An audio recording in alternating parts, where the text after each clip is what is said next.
What up, everybody? Good morning and happy Wednesday. DK Show up on the air on your radio dials, 105.1 FM, 790 AM. Also available online, sportstalk1051.com. You got the app, download it, take it on the go.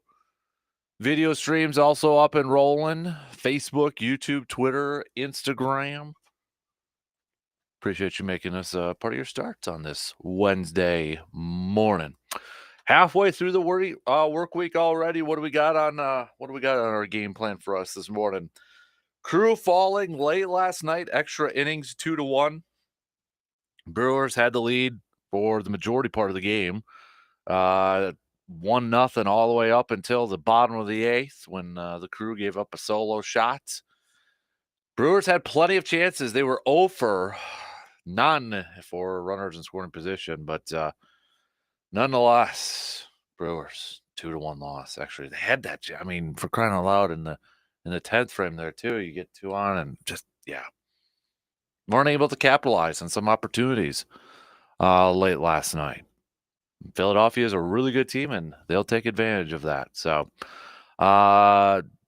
Brewers will try to avoid being swept later on this afternoon as they as Aaron Ashby is going to get the start for the Crew, called up, and he will get the start for the Brewers this afternoon. First pitch shortly after 3 o'clock.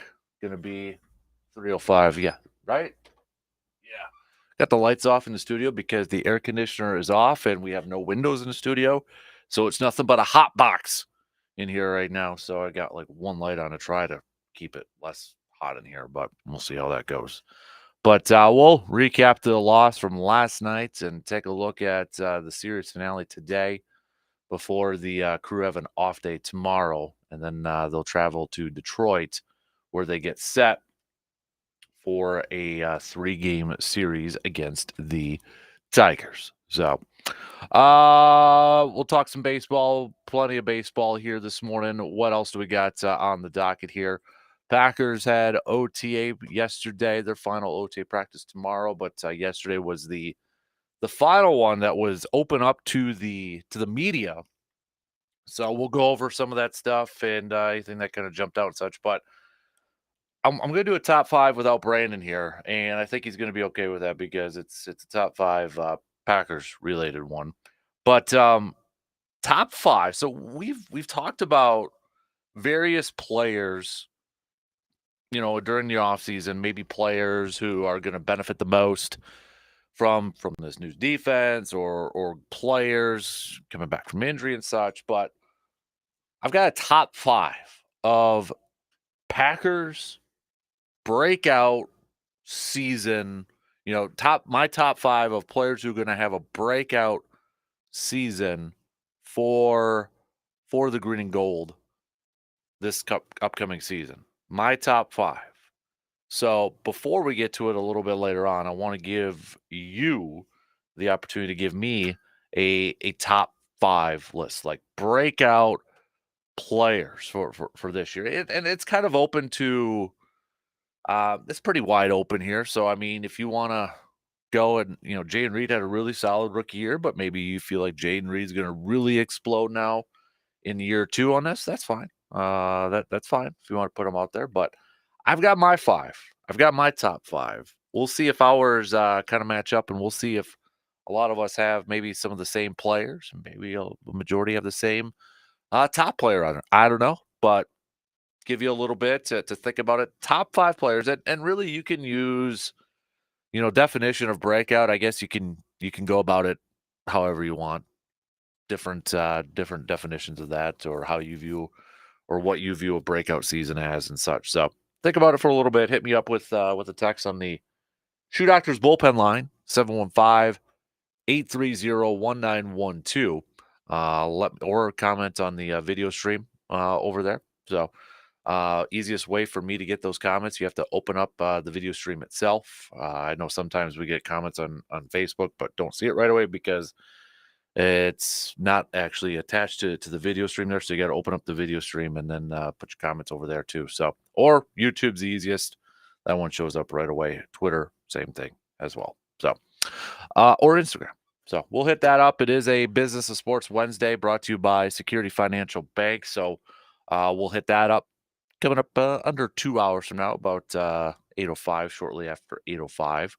So we'll get to that a little bit later on. I think we're going to play a couple games here. We'll have a little game time Wednesday here because, you know, NBA Finals finally going to be getting going here tomorrow. You got Stanley Cup Finals coming up this weekend. So those games finally going to get going here in a little bit. It's been a hot minute, but that's what happens when, especially in the NBA, you got one team that sweeps their way through and another one that just takes 5 games to get it because they pre-schedule when the finals are going to begin. So you had a long break here that probably really benefited Boston, though, because sounds like Porzingis is going to be ready to go for game 1 of the NBA Finals. So maybe advantage Celtics over there, but we'll make some picks for that coming up tomorrow and such. So, but we may talk about. We'll maybe do a little bit of a preview of that coming up a little bit later on here. So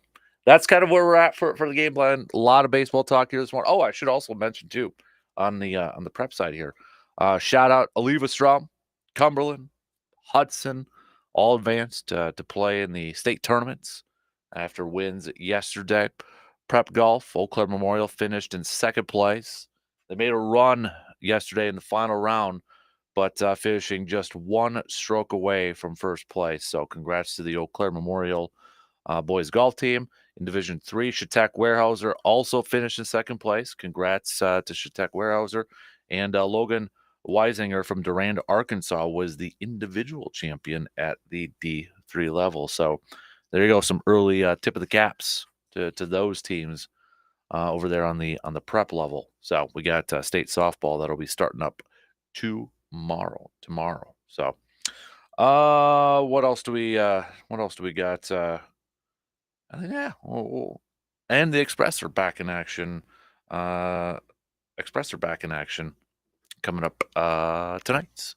They will be at home taking on the Rochester Honkers. Then they're on the road tomorrow, and then 4 straight games at Carson Park. So if you haven't had a chance to check out an Express game yet, you'll have 4 opportunities. Well, tonight you got an opportunity, and then Thursday they'll be on the road, but then 4 more opportunities Friday through Monday. So, but let's get things rolling here this morning, shall we? Let's begin talking a little baseball, recapping last night's loss to the Phillies, taking a look at Game 3 tonight. An opportunity here for Aaron Ashby to maybe stay up with the big league club.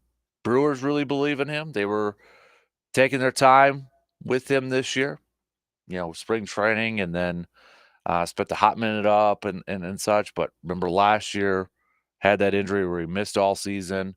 They did sign him to that extension a couple years ago. So they're big believers in Aaron Ashby. And, I mean, the last we saw him was back on the 8th against Cincinnati. 3 2/3, 4 earned runs. It's a heck of a chance for him to maybe showcase his skills and what he's got and maybe potentially stay with the big league club. There's opportunities there with all the injuries to this ball club. Brewers, it's still kind of with Robert Gasser. So Pat Murphy shed a little bit of light on the situation before the game yesterday, but Robert Gasser declined to talk to reporters before the game yesterday, which it kind of makes you wonder, like, oh boy, that's maybe a little bit concerning there. But Pat Murphy said about Robert Gasser's elbow injury, which is still being described according to Todd Rosiak as tightness and soreness. Quote, there's a possibility he can miss some time, but from the first MRI, I guess it looks pretty normal. The fact he finished 5 innings and his stuff was pretty close to what it's always been was encouraging, but you can't take chances. He will be going for a second opinion, but Gasser declined to speak to reporters about the injury, preferring to wait until he receives his second opinion and has more information. So, but we'll talk a little Aaron Ashby leading into this game coming up here later this afternoon too. So join in on the convo. Hit us up with those texts on that Shoe Doctors bullpen line, 715-830-1912. We'll take our first break here, and then we'll get the leadoff going this morning. All right. Talk some baseball. And then a little bit later on, top 5 breakout candidates for the Packers this year. Who you got? Let's see if our lists match up here, all right?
Get on the bus with us to Milwaukee versus Minnesota coming up on July 21st. A Sunday day game has got another border battle action coming up. First series after the All-Star break, too. So just head to wiscotrips.com or sportstalk1051.com and got a link up on there. Just look for that icon over there. But for $95, just $95.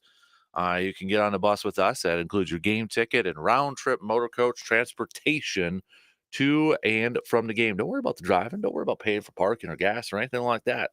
Leave it up to the bus peeps over there. So, again, more info and to purchase your tickets, you have to go to wiscotrips.com or sportstalk1051.com. All right.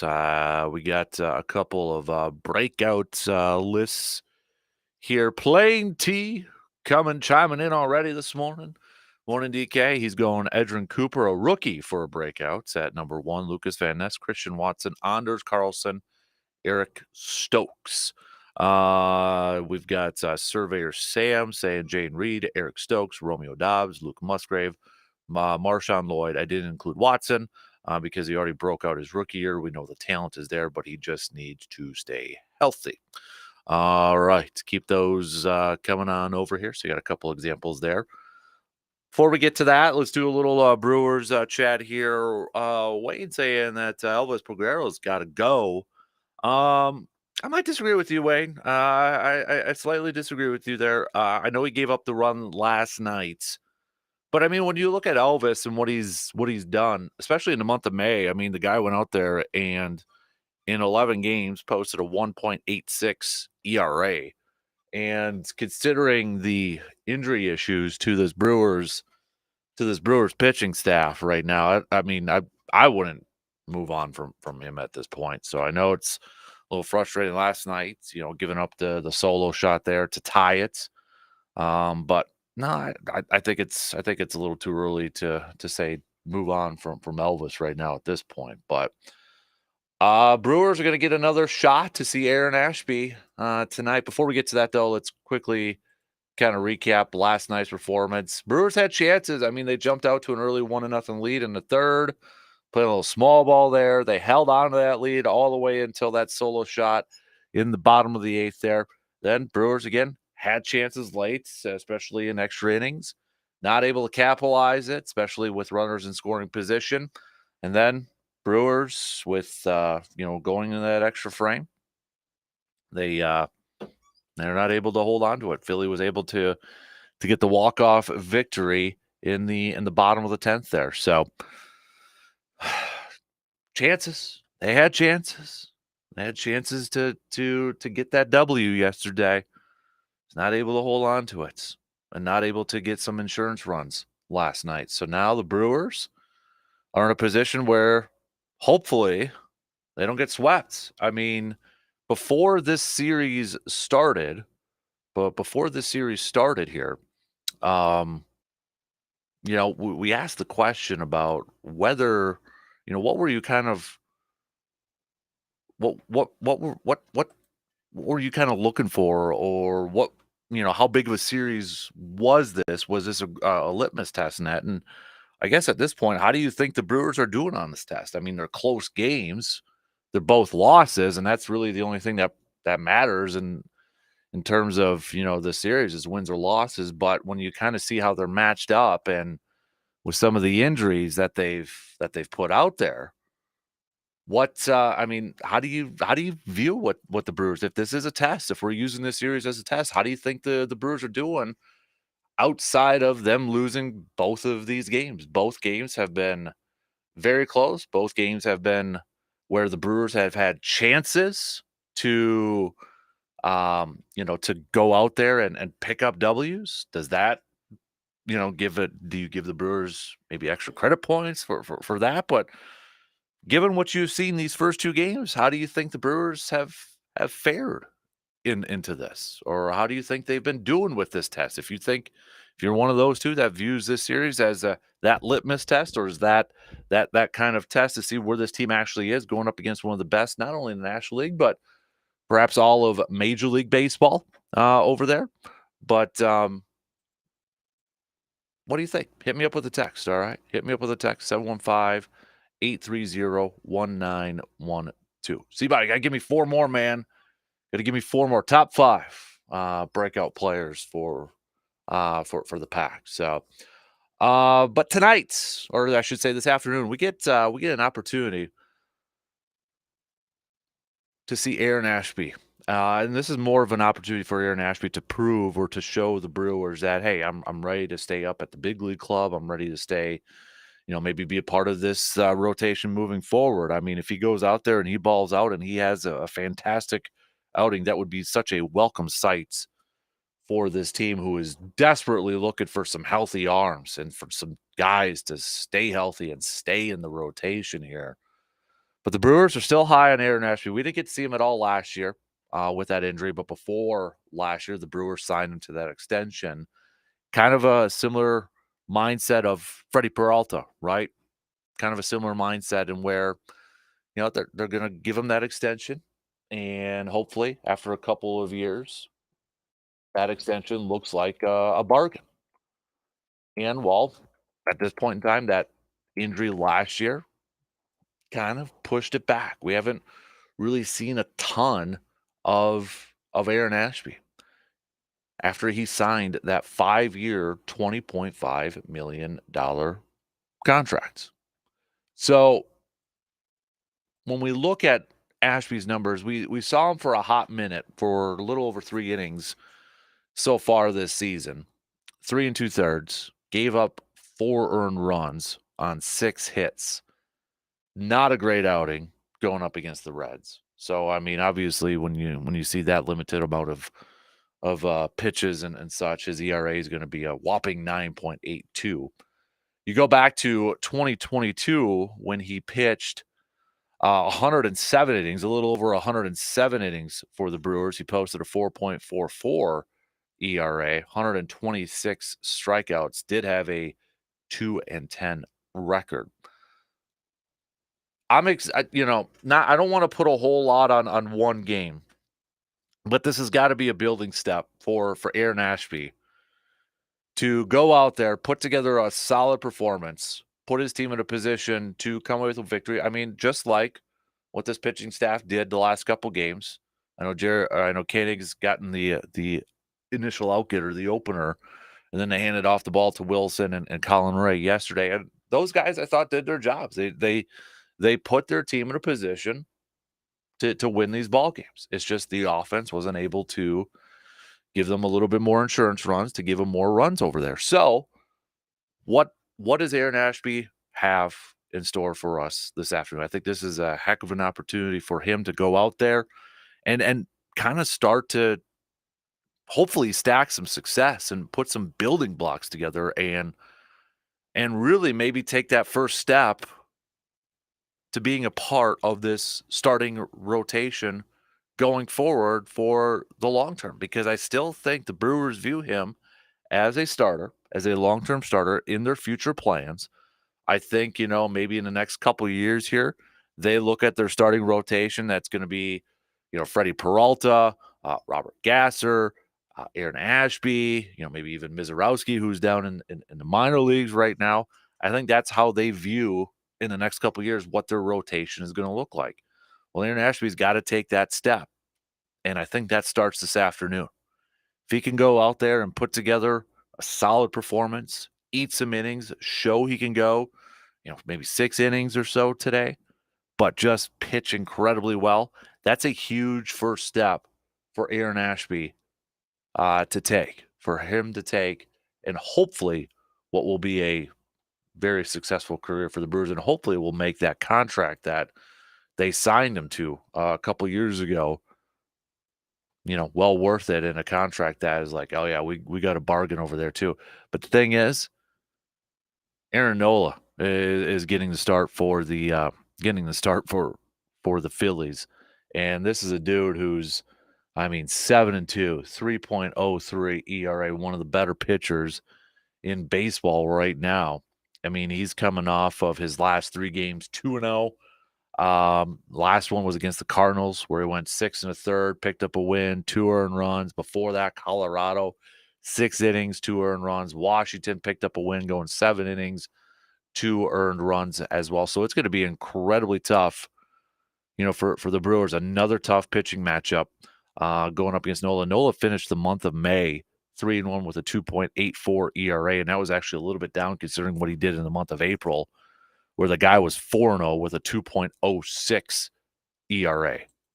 So when you look at these matchups here, and you look at the Brewers, any of these guys have anybody had any has anybody had success against Nola? It's not been Adames in 10 career at bats. 0 for in terms of average, just a .167 OPS. Contreras, 21 at bats. He does have a home run off of him, but 238, an OPS of 702.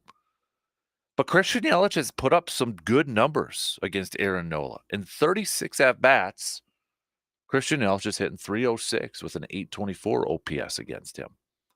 Those are your top 3 in terms of, the most experience against Nola. You got a couple guys here with with a few at bats, a couple games worth and such. Some of these Phillies hitters, they've got a couple at bats against Ashby. Nothing I would probably, take too much out of, or really kind of get a good feel for it there too. So maybe a little bit of an unknown for some of these guys going up against Ashby. I mean, Harper's got 2 at bats against him. He's 500, and JT Remuto. I can never say that guy's last name. Once in a while I can, but it's a tongue twister for me sometimes. But 3 at bats and 667 against him. JT got smoked last night. Did you guys see that? I think any gentleman in the world, when they saw that, you could feel that pain and that collective sigh for where he got hit. Foul ball off of William Contreras. Oh, that one, especially when they do it in slow-mo, that definitely hurt. That definitely hurt. So, but I'm excited to see what Ashby has this afternoon. I think this could potentially be a stepping stone for him. Hopefully, it's a stepping stone for him to staying with the big league club, building off of that, stacking success off of that, and Brewers would desperately welcome that, considering all the injuries that they've suffered with this pitching staff thus far, including Robert Gasser. We don't know how long he's going to be out at this point in time. It's still a big unknown over there. It sounds kind of like it's good news. I mean, according to Pat Murphy, with his MRI, but I'm still nervous when it comes to throwing elbows on pitchers out there. So. All right, let's take a quick break here, and then we'll switch gears here a little bit because a few of you are giving me your top five breakout players. If you had to, on this June 5th, put together a top 5 list of breakout players for the green and gold this upcoming season, who would they be? Who would they be? All right, let's see if some of our lists and players match up here. Packers, their final OTA practice will be tomorrow, but the last one that was opened to the media yesterday, or the last one that was open to the media was yesterday. So we'll go over some of the stuff that stood out, who practiced, who didn't practice. Yeah, June practice. We'll break it down. So let's take a quick break here. We'll be back after these quick words.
Packers held their last OTA practice that's open to the media, that is, yesterday. So we got a little bit of a glimpse of some of the action yesterday. I got to turn the fan off in here for a second so I can sweat my butt off here, but at least you can hear the fan then.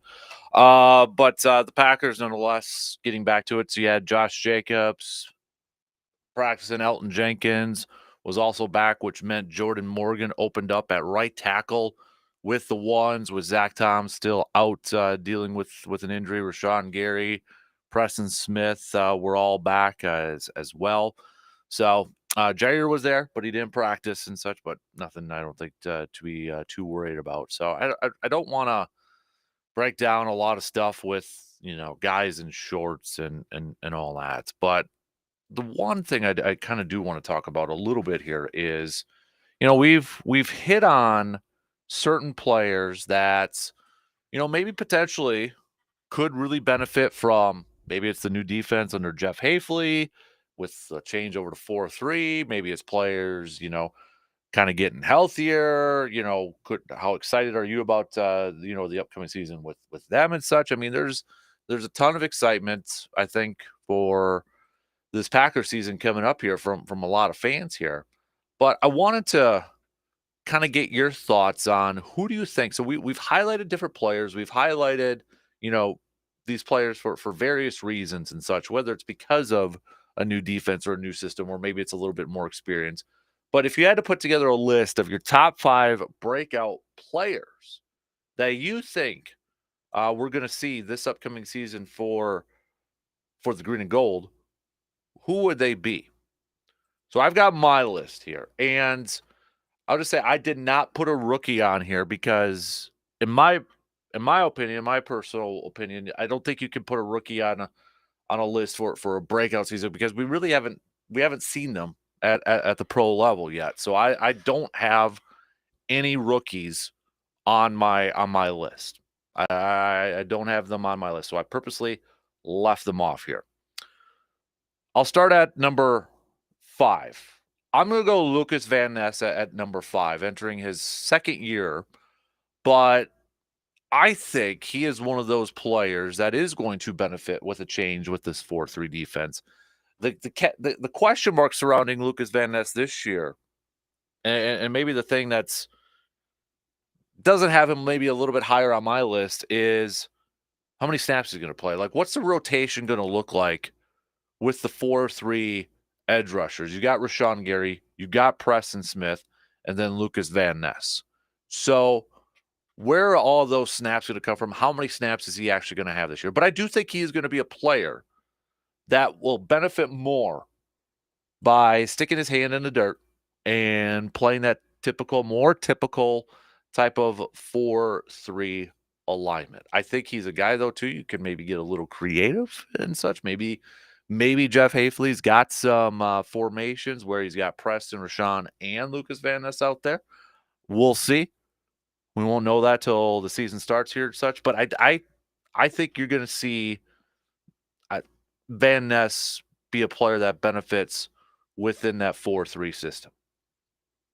He's the only guy that I've got that is coming into his second year. Everybody else is heading into their third year or a little bit higher. Number 4 on my list is Christian Watson. I put Christian Watson on here because we've seen glimpses of him. We've seen some really good stretches from him, especially, that rookie year. I think it was the Cowboys game that kind of really set it off over there. Last year, mixed up with injuries and such. He's been, his rookie year, trying to adjust to Aaron Rodgers and such in the first half, but then really exploded in that second half, became a big part. I mean, he showed his ability to potentially be a number 1 wide receiver. Last year, injuries kind of derailed that a little bit. I think this year, if they've got that hamstring figured out, he could have that breakout year. And what I mean by a breakout year, I'm talking about a receiver that maybe goes over 1,000 yards, that maybe has double-digit touchdowns, and kind of takes that step to showing that if we were going to have a number 1 wide receiver, it could be him. He's got the height. He's got the speed. He's got the intangibles that you want with a number one wide receiver. The biggest question mark is, do they have that hamstring figured out? Do they have those soft tissue injuries figured out with him? If they do, and the guy can play double-digit games, I think he's going to be a guy that can kind of showcase the potential of being a quote-unquote number one wide receiver. I'm betting for this list, I'm betting on the fact that he is going to play double-digit years, and I think you're going to see more consistency from him. He's going to put it all together. That's kind of where I look at for like a breakout player. We've seen glimpses of Watson, especially in that rookie year, but I think you're going to see it kind of come all together this year, and he's just going to break out. He's going to break out. He's my only offensive player I have on this list. Number 3 is Eric Stokes, kind of similar to Christian Watson in a lot of ways, because in his rookie year, Eric Stokes was forced to play a lot of games as a starter because of injuries. Jair got hurt. Remember, that was the year that they acquired some dude named Rasul Douglas, and you're like, who the heck is Rasul Douglas? But Eric Stokes had a pretty darn solid rookie year. But then injuries kind of derailed it a little bit. New system, new philosophy on how to play cornerback, a new mindset. And a lot of fans, a lot of people went into this previous draft, went into this offseason thinking, hey, Green Bay needs to get another corner. They got to draft a corner high. A lot of people had corner first round, second round. Green Bay didn't do that. They're putting their chips in with Jair, Keyshawn with the nickel. Carrington got a lot of snaps last year, but Eric Stokes too. Very, very, very similar to Christian Watson in that sense. We saw some really good stuff in their rookie seasons. Then injuries kind of derailed it. Eric Stokes can stay healthy this year. I think potentially he's going to have that breakout. Again, speed. He's got the intangibles that you want with a guy playing at that cornerback position. And with Jeff Hafley coming in, being a secondary coach by nature and wanting to play an aggressive style with his corners, with his defensive backs, I think that's going to help Eric Stokes have a breakout year this year. Number 2, I'm going with Quay Walker. I think Quay Walker is going to be a guy that is, again, going to be a huge benefit to this new 4-3 defense. He's going to play a little weak side linebacker, which I think fits his mold a little bit better than a 3-4 inside linebacker. He's going to have some more room to roam. He's going to be a guy that I think could be a nice little chess piece. And when he's paired up with Edgerrin Cooper, you know, when it comes to rookies, I think you talk more a little bit about potential there. And I think Edgerrin Cooper with the potential there, with his speed and all that, that's going to be a nice pairing. Quay Walker's got the speed. He's got the length. He's got the size. He can do a couple different things. I think with him switching to a weak side linebacker in a 4-3 front or a 4-2-5, that's going to really showcase kind of his skill sets a little bit more than what we saw in the first couple of years. Yeah, dude racked up a lot of sacks. He made some great plays, but I think a lot of us were kind of like, just felt like we were left feeling like, okay, there's a little bit more. Like, we feel like we could tap into that potential, tap into that talent just a little bit more. But how do we do that? And I think we can do that. I think Green Bay can do that with this new style of defense, with this 4-2-5, 4-3, whatever we want to call it there.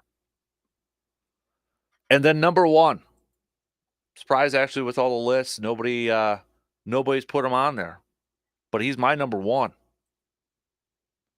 I'm going Devontae Wyatt.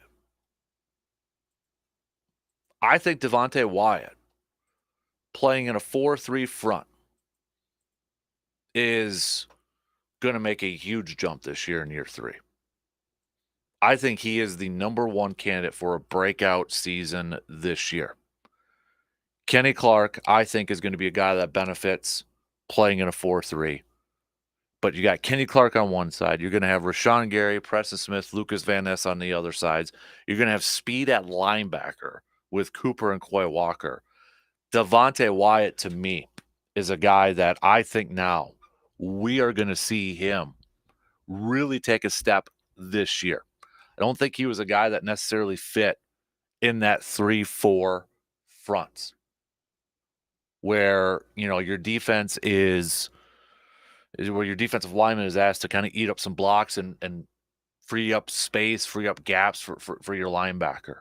Hafley wants his defensive lineman to be aggressive, to shoot the gaps, to get into the backfield, to get after the quarterback, to take down the running back in the backfield. I think that fits Devontae Wyatt's game so much better than what it is as a 3-4. And when you know that you've got Kenny Clark on the other side of you, I think Devontae Wyatt is going to have himself a fantastic season, a third, heading into his third year. One, he's got to, and he recognizes that. He said that last week or a few days ago, that he's got to make that jump this year. And I think he's in a position to do it. I think he's got the mentality, that aggressiveness that we haven't really seen. And I think with Hafley, he's going to unleash these guys a little bit. His mindset when it comes to the defensive line. I mean, look at these teams where we can kind of draw some parallels when it comes to their defensive line, Jets, 49ers, etc. This is really, I think, going to explode for Devontae Wyatt this year. I'm really excited to see what he can do with this new front. Because if you're an opposing offense and you're looking at this, okay, yep, you got to pay attention to the edge guys, to your defensive ends. And then you got Kenny Clark, who's been there for a while. Everybody knows Kenny Clark. And then you got Devontae Wyatt, who's going to take advantage of that, and plus the speed at your linebackers. Yeah, I think Wyatt is in a position to make a nice jump this year. He's my number one breakout player. So 3 Georgia Bulldogs for my top 3. Devontae Wyatt 1, Quay Walker 2, Eric Stokes 3, Christian Watson 4, Lucas Van Ness 5. Those are my dudes that I think are going to be primed to have good years here. I was trying to find, honestly, I was debating whether to put an offensive lineman out there. Could it be Rasheed Walker? Could it be Sean Ryan or somebody like that? I feel like right now at this point in time, the offensive line room, those positions are so up for grabs right now that I don't have a really good gauge of how it's going to be or how it's going to look at this point in time. I don't know. I don't know. So send me your top 5s. See if we've got any similarities over there. But Quay Walker seems to be a popular one for a lot of people. Got Eric Stokes on here as a popular one as well. But if you got any more, let me know. All right, hit me up with a text at 715-830-1912. All right, your top 5 breakout players for the green and gold this season. We'll get back to some more of that coming up a little bit later on. Coming up next hour, we'll get back to some more baseball talk here too. Brewers back in action this afternoon, trying to avoid the sweep by the Philadelphia Phillies. So we'll take a look at that. Minnesota Twins beginning their series with the Yankees yesterday. They fell 5-1. So we've got some baseball chat coming up here in the second hour here. Business and sports coming up as well in the 8 o'clock hour. We'll hit that up in the 8 o'clock hour. Brought to you by Security Financial Bank. Plus, I think we're going to do a little game time. We might do a little bench start cuts and kind of do some fun stuff that way too. Change it up here a little bit. Midway through the week, got to have a little bit of fun, right? So I think we'll do a little bench start cut coming up next hour. So stay tuned for that, and you play along with us too. All right. Whenever we got these fun games and all that sort of stuff, I want your input. I want your picks over there too. You're part of this. So when we get to that, I think we'll do it right past 7 o'clock. Give me your bench start cuts. All right. A couple more top 5s to get to here. Number 1, Quay Walker. This is from Mitch. Number 1, Quay Walker. Number 2, Kenny Clark. Number 3, Eric Stokes. Number 4, Devontae Wyatt. Number 5, Christian Watson. Another text here, don't have a name. Number 1, Christian Watson. Number 2, Eric Stokes. Number 3, Quay Walker. Number 4, Rasheed Walker. And number 5, AJ Dillon. Okay, interesting. AJ Dillon. I'd like to see, or I'd like to hear. excuse me. Why you're picking AJ Dillon? Maybe is it you think they've got a new role for him or such? But let me know. I got another texture here going. Just says Anders Carlson. I think is going to have a big bounce back year this year. All right, Anders Carlson. They had a little kicking competition yesterday. There was they wrapped up practice.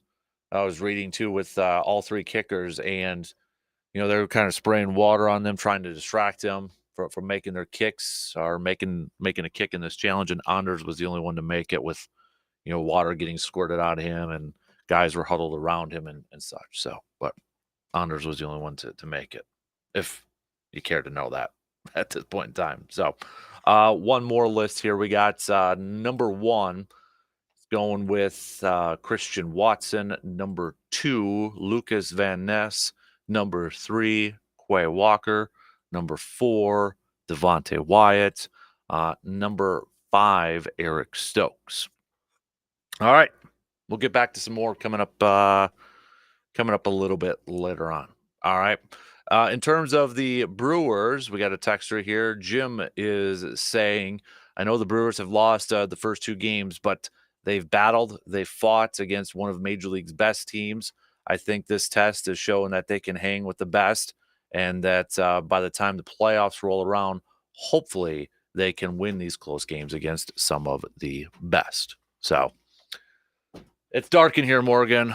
Mood lighting or electrical problem? Well, I'm sweating over here, and I'm trying not to have more heat boil down on me. So, like when you're trying to hatch chicks, you think the lights from the top here are going to throw heat like a lamp? Yeah. It's steamy in the building today. Yeah. Are you melting? Yes. You're dying a little bit on the inside? Yeah. If I knew it was going to be like this, I probably would have wore a bro tank or something. Well, you guys are, maybe you should lose the sleeves. If I come in here next hour, are your sleeves going to be cut off? Or, even better, why don't you lose the midriff like a Winnie the Pooh shirt?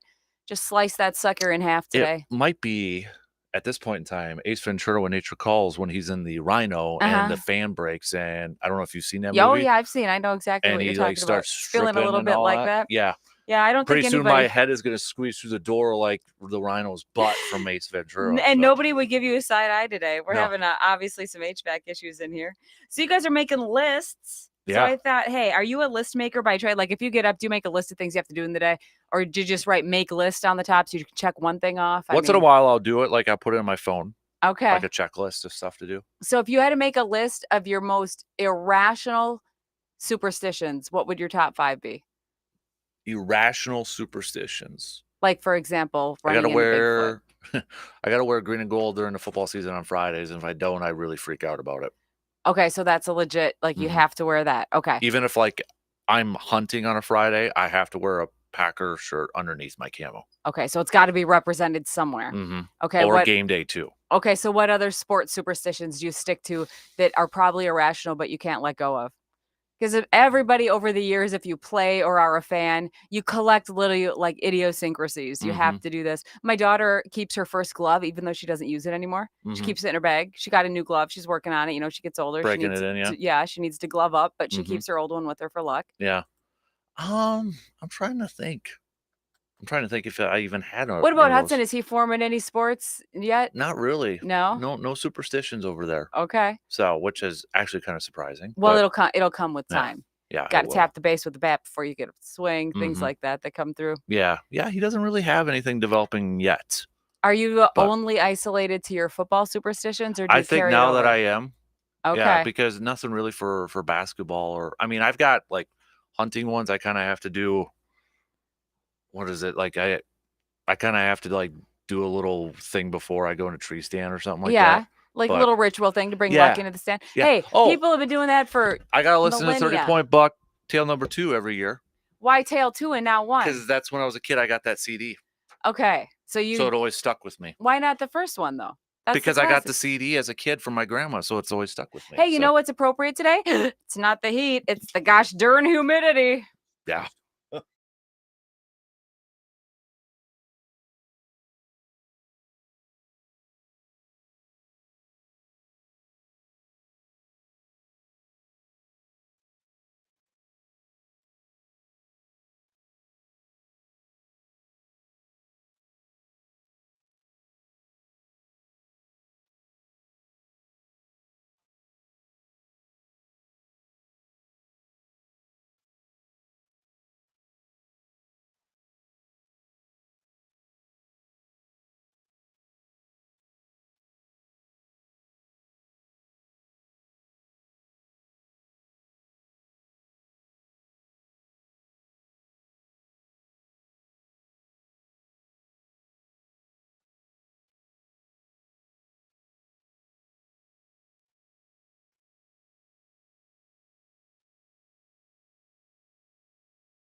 Second hour kicking off on this Wednesday morning of June 5th. Thanks for tuning in wherever, however you may be tuning in from. Coming up next hour, we're going to do a little business of sports here, brought to you by Security Financial Bank. So we'll hit that up in about an hour from now. We've got more baseball talk lined up. Brewers in action, trying to avoid being swept by the Phillies later on this afternoon. First pitch is at 3:05. We're going to see Aaron Ashby get the start for the Crew. First start for him in a while now for the Brewers. But remember, Aaron Ashby a couple years ago signed that 5-year, $20.5 million extension. Brewers trying to do what they did to, or similar to what they did with Freddie Peralta, lock up a young pitcher. Hopefully that pitcher exceeds that contract. Well, last year, Aaron Ashby missed all year because of an injury. So perhaps a big first step for Aaron Ashby coming up this afternoon. Boy, the Brewers need it with a lot of their injuries out there too. So we'll get to that coming up a little bit later on here. We got a little game time here. I'll tell you the game we're going to be playing here in just a skosh. But once in a while, we'll do this, a little day in sports history. And 1967 here quick, the NHL awarded 6 new franchises: the Oakland Seals, the LA Kings, the Pittsburgh Penguins, the Philadelphia Flyers, the St. Louis Blues, and the Minnesota North Stars on 1967 there, Lucas. So nice. Just perfect that your Dallas Stars also lose.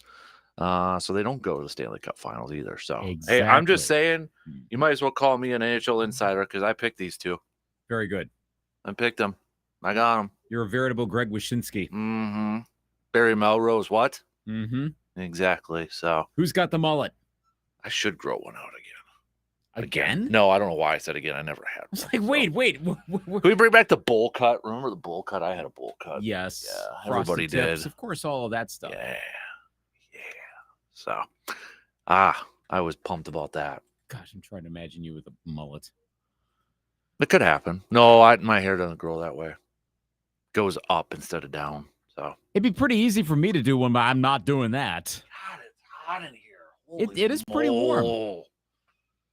It is going to be Ace Ventura here in a second. Which is why I'm in a different room so I can't see it. Yeah, holy moly, it is bad. I got all the lights off besides the ring light to try to help. It's that bad. Yeah.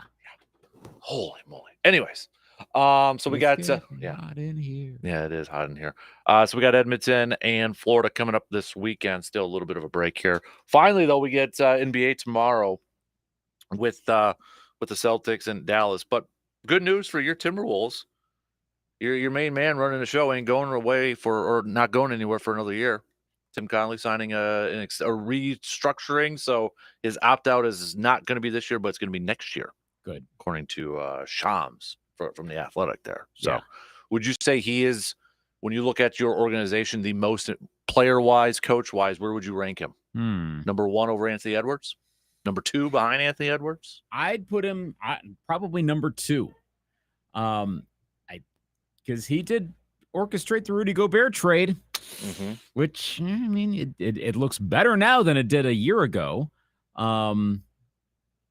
But it looks Who's better. a bigger lightning rod of a topic for T-Wolves fans, Cat or Rudy? Oh, Cat. Cat. Easily Karl Anthony Towns. I mean, but I don't know if he was quite as unpopular as Glenn Taylor after Game 3 of the Western Conference Finals. No one did an actual poll, but it had to have been pretty close. Thing is, Cat by most accounts is a really likable guy. It's just he's not playing well when he needs to, except for Game 4. I mean, I'm talking about this series. He had a pretty good playoff run up until of late, and then it was terrible. And I think T-Wolves fans are exhausted by the talent that's supposed to be there, and then by NBA standards, stupid play. They're figuring this is inhibiting the ceiling of the Wolves. That's part of the reason why I said I think he's going to be gone. It's not just fan sentiment, because, again, you're not going to trade players based on what fans think. You do it based on what's best for the team. But I also think eventually, probably not this offseason. I saw heard some trade scenarios, and like the best ones are not that good this offseason. So he's probably going to be back next year. but I don't think he's a long-termer. So yeah, he is definitely less popular than Gobert. Gobert resuscitated his image this past season overall, even with some stumbling in the playoffs, though there's a lot of people pointed out some of the plays that were like the most obvious ones, like running in on Luka and that three-pointer before the image of the finals. That's one of those where that's not really a Gobert thing. That's a coaching thing. That's a scheming thing. And who's really blocking Luka in that scenario anyway? It's definitely Karl Anthony Towns is the biggest quote unquote lightning rod. But I'd put Ant 1, Connolly 2, and then it kind of falls off from there. Probably. You mean Edwards 1 and then Connolly 2? Yeah. Yeah. Okay. Yeah. Not Ant. Right. Yeah, I go Edwards, Connolly. I don't know. And at that point, then you're into like player territory, like who you putting here or there or whatever. So yeah. All right there. So who do you got in the finals? Since it starts tomorrow. I know the sexy pick is the Mavericks. I'm gonna go with the Celtics. Yeah, I don't think we should overthink this. Yeah. Too much. It's the shock. Oh my gosh, maybe they could, and maybe so. I mean, maybe Luka's on this kind of a run right now. Mm-hmm. You know, I see parallels to 2019 a little bit. Now, granted, I don't know that we're going to have some terrible injury by the Celtics akin to Durant in the 2019 NBA Finals that allows the Raptors to have an easier time. But as a Wolves fan, I'm getting flashbacks to 2019 following the Bucks, where they seemed to be the favorite, looked like they were on their run to the NBA Finals, and then this other team that wasn't exactly an up-and-comer, but one that wasn't getting as much attention that had a guy go off. Kawhi in 2019, Luka for the Mavericks this year, and then obliterate the competition, Bucks, Wolves. But at that point, I'm saying this with regard to the Wolves, I still felt fairly optimistic about the Bucks' future. I feel fairly optimistic about the Wolves' future. Fast forward to the NBA Finals, we saw what happened. Raptors went on to win the title. So if Luka stays this hot, maybe we're going to see a similar thing. But like I said, are we going to have like Jaylen Brown go down with a torn ACL or Achilles or something? No, let's not predict that. I'm going to go with the Celtics. All righty. All right. Let's play a little bench start cut here. Changing gears here for a little bit. So yesterday, so the last couple of days, there's been a lot of money shelled out in the NFL, right? You're JJ, you're Justin Jefferson. Jet, as he calls himself now. Got a huge contract. Christian McCaffrey has reset the running back market again.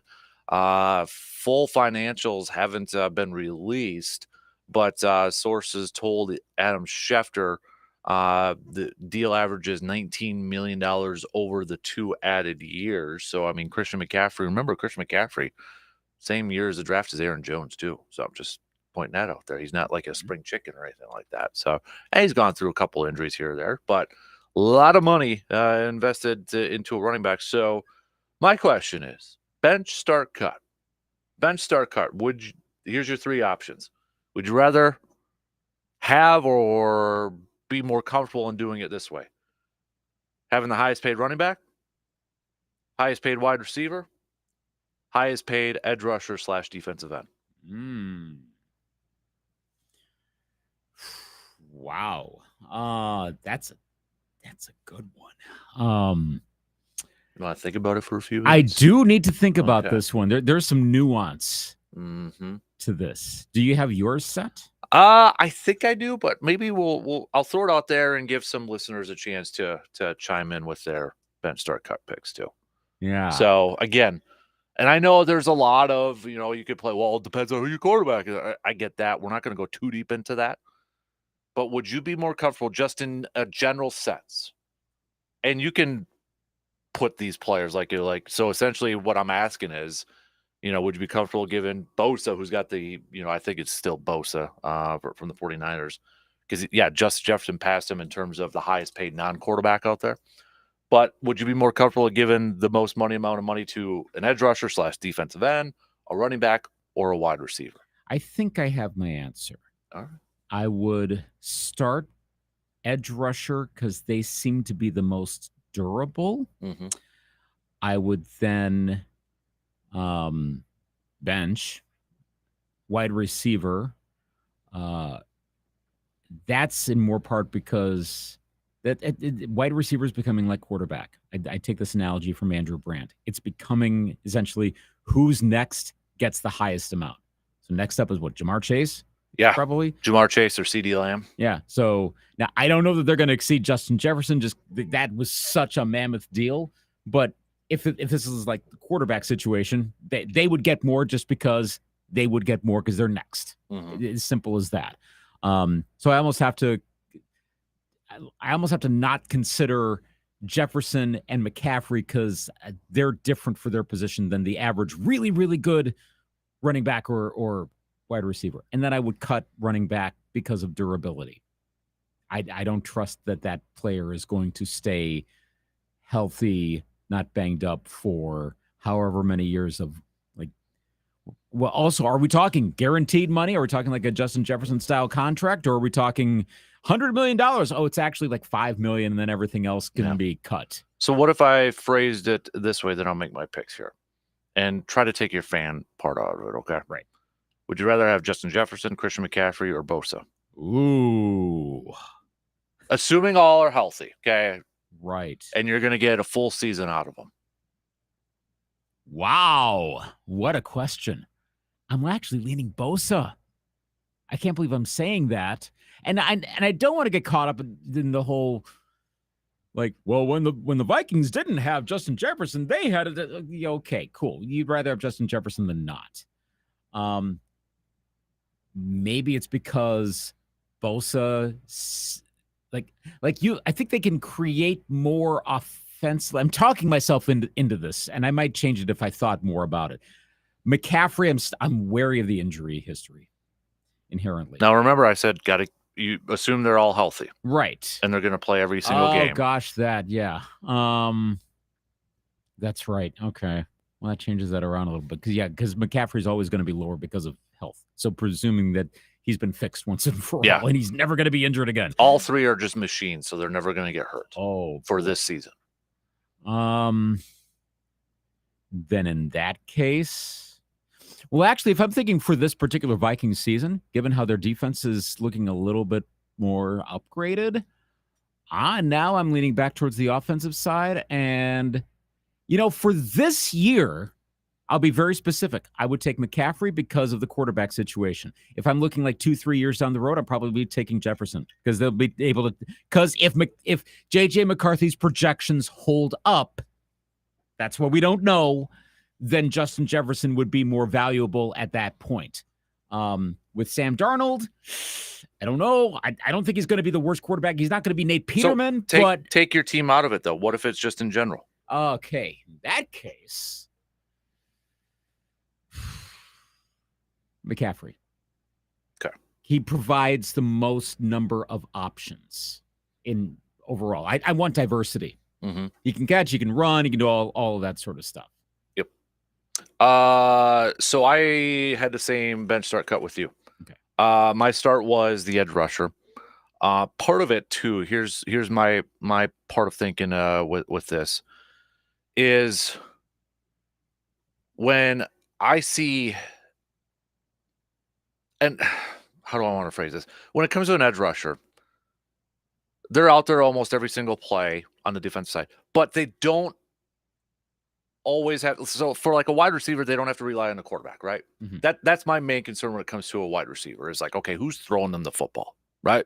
Right. Because if you don't have at least a comparable, admirable quarterback out there, I mean, you would know this with your team. I mean, after Brad, or I was going to say Sam Bradford, Kirk Cousins went down. Yeah. You went through a bunch of different things. An edge rusher to me can really affect games by themselves.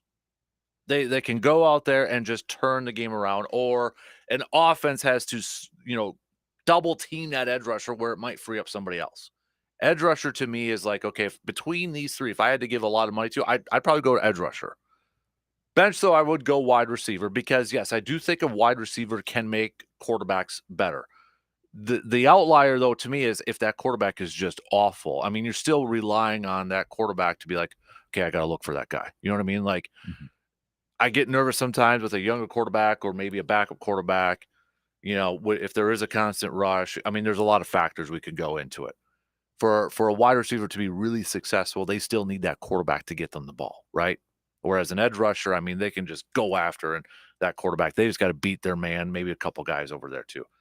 Running backs, those I think you can find. I think, like I look at Kansas City for the example of running backs here. It seems like every couple of years they got a new running back there. Whether it's Clyde Edwards-Helaire or now Isaiah Pacheco for the last couple of years, they just shuffle in new running backs every couple of years, and they still win. Like, to me, the model franchise for everything right now is the Kansas City Chiefs. They've proven you can pay a quarterback a boatload of money and still win championships. Why? Drafting well and signing some low-level free agents that just happen to work out, but it's also because of coaching. And a boatload of money that's a team-friendly contract, too. Mm-hmm. They nailed both of that. Yeah. The how Kansas City has been doing it, to me, is the example on how if you were running an NFL franchise, you should emulate try to. I know you can't, because if everybody could, everybody would be winning. But to me, what Kansas City has done over the last couple of years, boatload of money to Patrick Mahomes, boatload of money to Travis Kelce. Now they give boatload of money to Chandler Jones. But remember, 2 years ago, that defense was like fully loaded with rookies. And last year, just second-year guys. They drafted well, and they found those guys to fit and produce right away. So to me, what Kansas City has done the last couple of years has just been remarkable. Last few years, it's been absolutely remarkable. So I'd start edge rusher. I'd bench wide receiver. Wide receivers can completely turn around games. You've got one with Justin Jefferson. Green Bay had one with Devontae Adams for a while there. I mean, that connection was fantastic, right? They can change games. They can draw a lot of attention and open up the doors for a lot of other guys on offense too, kind of like a defensive player. To me, it's just the one sticky point is the quarterback. It's still an unknown. If you got a good quarterback, no worries, right? If it's a Rodgers Devontae thing from Green Bay, I've got no worries with that. But if it's an unknown, I'm a little bit nervous because we don't know how it's going to work out. Right. And as we've seen, wide receivers in the past, if they don't get the ball, they tend to throw a little tantrums. Just say. Yes. So there's a history of that. Now, if I went Bosa, McCaffrey, and Justin Jefferson, just in general, I'm not going to put them on the Packers squad or anything like that, because I think you could do that for every team, and every team somebody would probably be different just based off needs and such. Where your holes are in that. Mm-hmm. McCaffrey does do a whole lot of other stuff, doesn't he? He does. Not just running the football. He can catch the ball. Hell, he can be your emergency quarterback if it has to be in an NFC Championship game. May not go that well, but he's got that experience now from a couple of years. I'm tempted to say McCaffrey. But here's the thing. I don't want to say McCaffrey, but I'm tempted to say McCaffrey. I don't want to say McCaffrey because of the simple fact that he's a running back. Yeah. He's a running back, halfback, whatever you want to call him, because he does so many different things. I'm tempted to say him, but I don't want to. And that's what's giving me pause here a little bit. Like, I want to say edge rusher. I want to say pass rusher. But, man, McCaffrey does a lot of stuff. I'm still going to go edge rusher with this, just because I look at it as if you can get after that quarterback at a consistent rate, that changes a lot of things. I think the edge rusher is better in that they kind of control their destiny from the beginning. Like, they don't need to get the ball given to them. Running back does. It's a handoff, and usually that goes well. A pass, well, there are a lot of elements in that.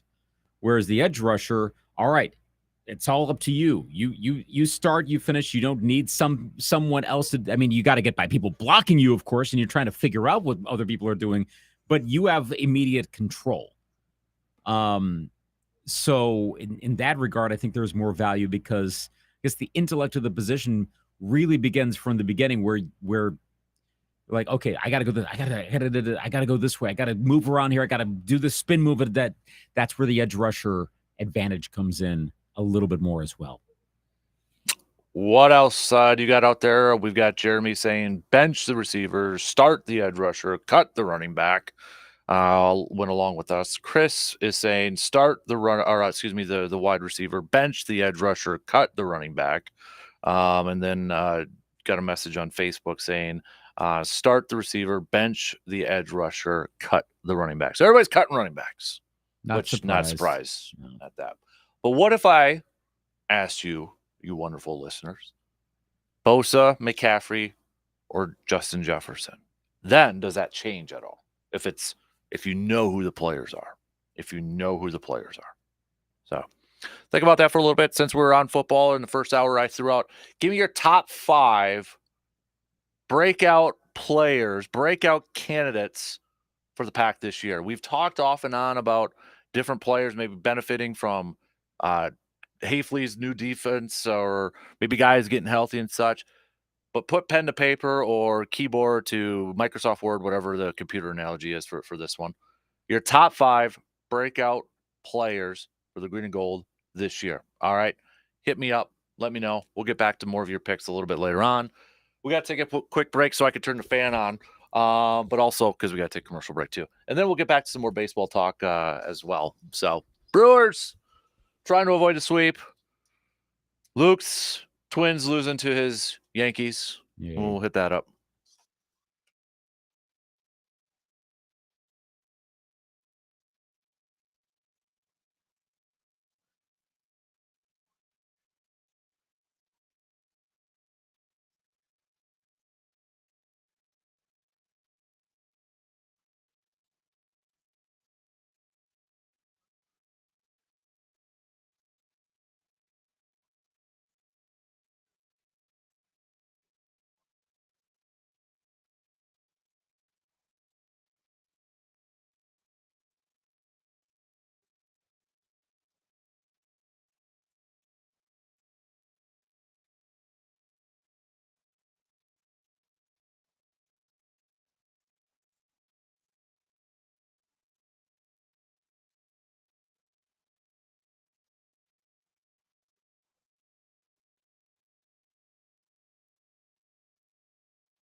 Hey, did you know 2024 is the best summer ever? Well, it could be for you. We got a bunch of things that you can win this summer. Tickets to Jam, Rockfest, Ashley for the Arts, Reverb. Northern Wisconsin State Fair. You want to see Ludacris, Lee Bryce over there too. That's a heck of a lineup for the Wisconsin State Fair. I got to shut the fan off here. I forgot. That way you can't hear it in the background. I can't hear it anyway. Well, here's the thing. You can't hear it. Some people can't hear it, but last week I got a lot of complaints about there was a humming in the background.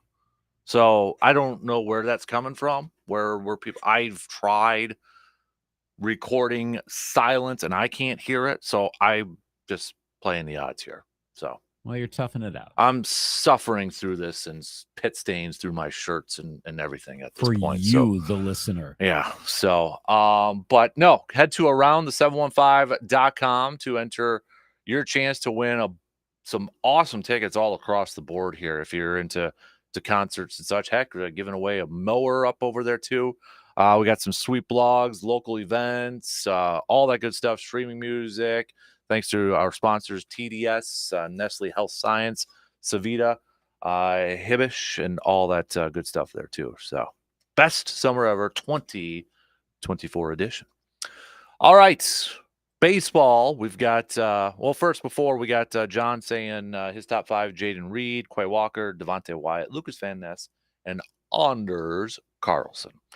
Baseball-wise, Brewers back at it this afternoon, 3:05 first pitch. Aaron Ashby is going to get the start. He's called up, and he will get the start for the Crew because of, again, more injuries to the pitching staff for the Brewers. So they will try to avoid the sweep. Before the series started, we asked the question, or I not necessarily a question. We pretty much said this was a really good litmus test for where the Brewers are at this point in time, going up against one of not only the National League's best, but Major League Baseball's best. Good test for the Brewers in case a lot of people still had some questions. Well, they've lost their first two, but 3-1, 2-1. As an outsider, Lucas, how do you think the Brewers are doing with this test so far? Knowing, too, that maybe their top pitchers haven't gone in this series yet. That's the thing. Who is their top pitchers, really, besides Freddie Peralta with all the injuries? Well, and that brings the question, would they, if they're unable to either develop further throughout the season or are unable to make a trade for like a Garrett Crochet or someone like that, if they ended up playing Philadelphia, which, well, I see right now, again, if you're doing the whole season ends today thing, they wouldn't play into the LCS. Philly would be the 1 seed, Brewers are the 2 or the 3. I can't remember where they're at right now, but they're floating right around the Dodgers. But regardless, they wouldn't play in the first round because Phillies would take a lower seed, so it's impossible. But that would be a problem. You need to have better pitching, especially with all the great pitching that Philadelphia has. They probably have, the Yankees probably have maybe the best right now, literally today. Yeah. Phillies are also right there between Wheeler, Nola, and Suarez. And I'm just mentioning those 3. And you got Sanchez, who's pretty darn solid too. So yeah. So they probably did about as well as you would expect at this point. And you go, okay, so measure how you've done. Series is not over, but assess that and go, okay, this is what we need to do to modify at the trade deadline or before the trade deadline to try to defeat a team you're probably going to have to beat. I know this is where you insert the whole, it's probably going to be a 500 Giants team that ends up going to the World Series because you had the lowest seed that barely gets in the playoffs goes on a run. But let's presume that it's actually chalk this year. You want to beat the Phillies. How do you do it? You got to get better pitching. Your hitting may not be enough against them. So you're going to have to shut down Philadelphia's offense to try to win maybe a 2-1 game. So good. I'm glad for the Brewers' sake that they're doing that. This series happens to be coming in early June versus after the beginning of August. So it's you'd rather beat them, but at least they're not getting trounced to the point to go, got no shot. No, they've got a shot, but they're going to have to make some right moves and also presume that they're able to get some good pitchers that a lot of other teams are going to want. Because a lot of what I saw a stat about the parity of baseball this morning, that not that many teams are more than 4 games out from a wild card. There are going to be a lot of teams. I know some others, attrition, they're going to fall back. But there are going to be a lot of teams looking for pitching. And that's the other part I was kind of throwing out yesterday. At one hand, does that make it maybe a little bit more important to at least approach that possibility of making trades now before you get closer to the deadline, because there's going to be so many teams more active? But at the same time, like you said, there's a few teams, though, that probably at this point in time don't want to sell because they want to see where they're going to be at the end of July. It's basically the White Sox. Yeah. Rockies, Marlins. Now, thankfully, for a lot of other teams, the Marlins and White Sox have some great pitching possibilities, like one I just mentioned. Who's the Marlins guy? I'm blanking. Lopez? His name is on the tip of my tongue, but it's one of the Marlins pitchers could be a possibility for the Brewers to make a trade. I'll get the name here in just a sec. But those teams have options. The thing is, if you trade right now. Oh, Jesus? Yes. Okay, I don't know why I said Lopez, but yeah, Jesus Luzardo. Are you thinking of Pablo Lopez? Probably. The former. Yeah, but no, Jesus. Yeah. Yeah. So there you go. Those Crochet and Luzardo have been associated already a bit with the Brewers, but they're probably going to be associated with a lot of teams too. If you try to trade now, maybe you could quick get them, but you're probably paying more because you're buying early. You wait longer and longer, then panic moves start to kick in. The Rockies got a pitcher that could probably be moved, but the problem with the Rockies is they have a tendency to not make moves at the deadline. I don't understand why, but that's kind of their thing, to just be like, yeah, whatever. Well, maybe not. I think that's was it Austin Gomber, I think? Who's been pitching really well for Colorado. But will they trade him, or are they be like, no, we're going to run it back again? Why? Yeah. What are we doing here? And there's a couple guys I wouldn't mind on the White Sox for the Brewers, Eric Fetty and such. I wouldn't mind that. Would you like Tommy Pham on the Milwaukee Brewers? I think he'd fit that mindset, to be honest with you. That's the thing. He's all angry from that one thing, but take out that one moment. Well, and yeah, I talked a little bit about on Monday, not to, exonerate him or anything like that. I think a lot of us who have, played a game or such, if you've been on bad teams, frustration starts to boil, and sometimes it just takes one little thing that just sets you off. And I kind of wonder if that situation, because you read the quote when he said, third base coach, sends you got to go, out by a mile. I think he was frustrated by that point. I've been there. I'm sure a lot of people have been there. Okay, you got the catcher or player that, is celebrating for a big play, and then you take that personal. And not to exonerate him because he said some stupid stuff about, that's why I fight in the offseason to get ready for that and go, that was stupid. But I just wonder if that moment was like, okay, here's the boiling point. You're on a really crappy team. They just made a good play. You were the victim of that good play. That's what sets you off there a little bit. Mm-hmm. But I think Tommy Pham, honestly, given that the Brewers, they've had a few benches clearing conversations, he might fit well in there. He might fit well under Pat Murphy, I would just say. Yeah, so. You're right. Matches the team. I think they'd ultimately be fine. I also don't know that they necessarily need to get Tommy Pham on their team. No. That's not a need. No. And I don't believe that's also, in case anyone's thinking, well, for chemistry, could it be a throw-in? He's going to be a targeted player. He's obviously not the top of potential acquisitions across the league or either league, but there are going to be teams that want him for his offense, for his firepower, all of that. Pham is going to be on another team. I don't know which one. It's not going to be a Brewer. For the Brewers pitching, because I went through, I had I think it was five pitchers I threw out yesterday as possible, maybe targets. It'll be curious to see if the Brewers go for, do they target a pitcher who's a veteran but is on an expiring deal? Do they look for maybe a youngster guy that they have a little bit more control of for arbitration, knowing that they've got some young guys that they eventually want as part of their starting rotation when they get healthy, right? Robert Gasser, Freddie's going to be there. They're hopeful Woodruff's going to be back next year. We'll see what Aaron Ashby is. Do they want a guy that with that expiring contract, or somebody that they will have control of. DL Hall, that I think they still view as a potential starter down there. That to me is going to be the interesting part because, well, there's a couple on the Mets that are on expiring contracts, and that guy over there is very familiar with the Brewers farm system. Could there be a deal there? I mean, Quintana's got to complete the bingo card and play for the Brewers at some point. Just saying. You would think. He's got to at some point just play like one inning for them to complete that card. So he'd be like 45 years old, gets traded to the Brewers. He's kind of like Bartolo Colon at that point. So just to check off the list. Gosh, this is an interesting summer for Brewer acquisitions. But how many times did we on this show and its predecessor versions talk about, is this the year you go all in with the Brewers, or is this still reset mode or whatever? It was so much over so many years, not every year, but a lot of times we would do that. And this, again, I don't want to, I'm trying to control for recency, but this feels like maybe the best trade deadline year for the Brewers in that it seems like all upside.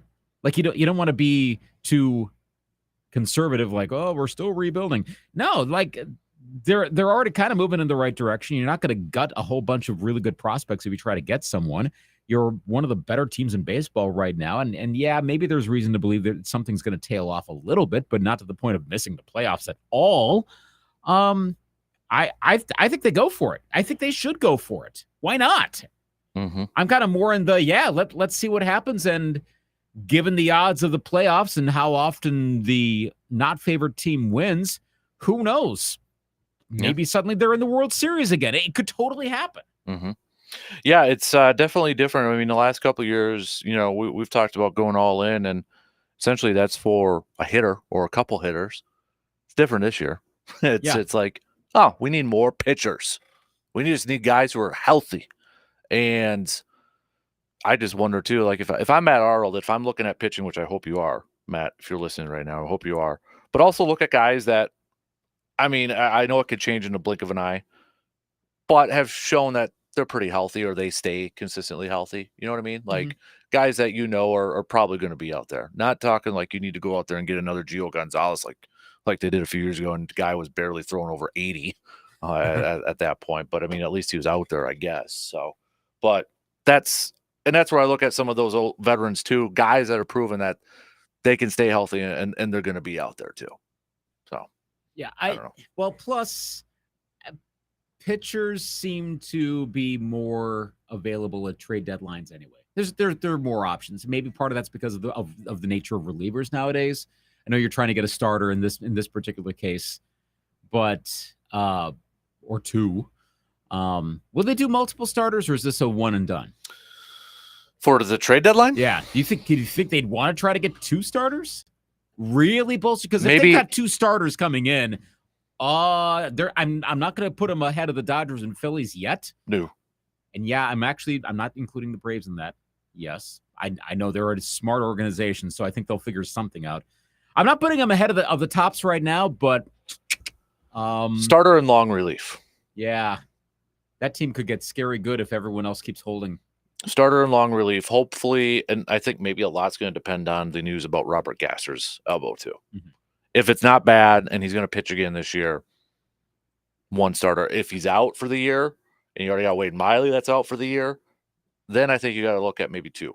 And a lot, I think, is going to depend on how Aaron Ashby is going to look too. Yeah. If Aaron Ashby goes out there and he throws 6 innings and looks really good, and you give him another start and he continues on that changes things here too a little bit. Of course. But at bare minimum, one starter, one long relief. But if we get bad news about Gasser and Aaron Ashby just looks off, I think that moves up to 2. Injuries have thrown off the perspective of this team. We don't know for sure what exactly they can be. Like, if they're all healthy, how strongly and we're doing a lot of projection. A, they're healthy. B, they're performing to expectations. Do you think they're still really looking for a starting pitcher, or the priorities change? I think if they're all healthy, you're still looking for a starting pitcher. Okay. So let's assume Freddie. That's Colin Ray. That's Robert Gasser. Joe Ross. Do you throw back in there? I mean, they could upgrade that starting pitching. Yeah. Still. So interesting.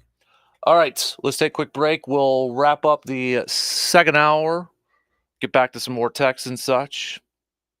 And then coming up in the 8 o'clock hour, we got another business of sports. We'll hit that up. We'll be back in just a few minutes.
John threw out a bench start cut for us to throw out there, so I'll throw out there for everybody. Bench start cut, he says, Lombardi, Shula, or Belichick. Now, to me, this is kind of easy for me, but I'll start with you. Who do you got?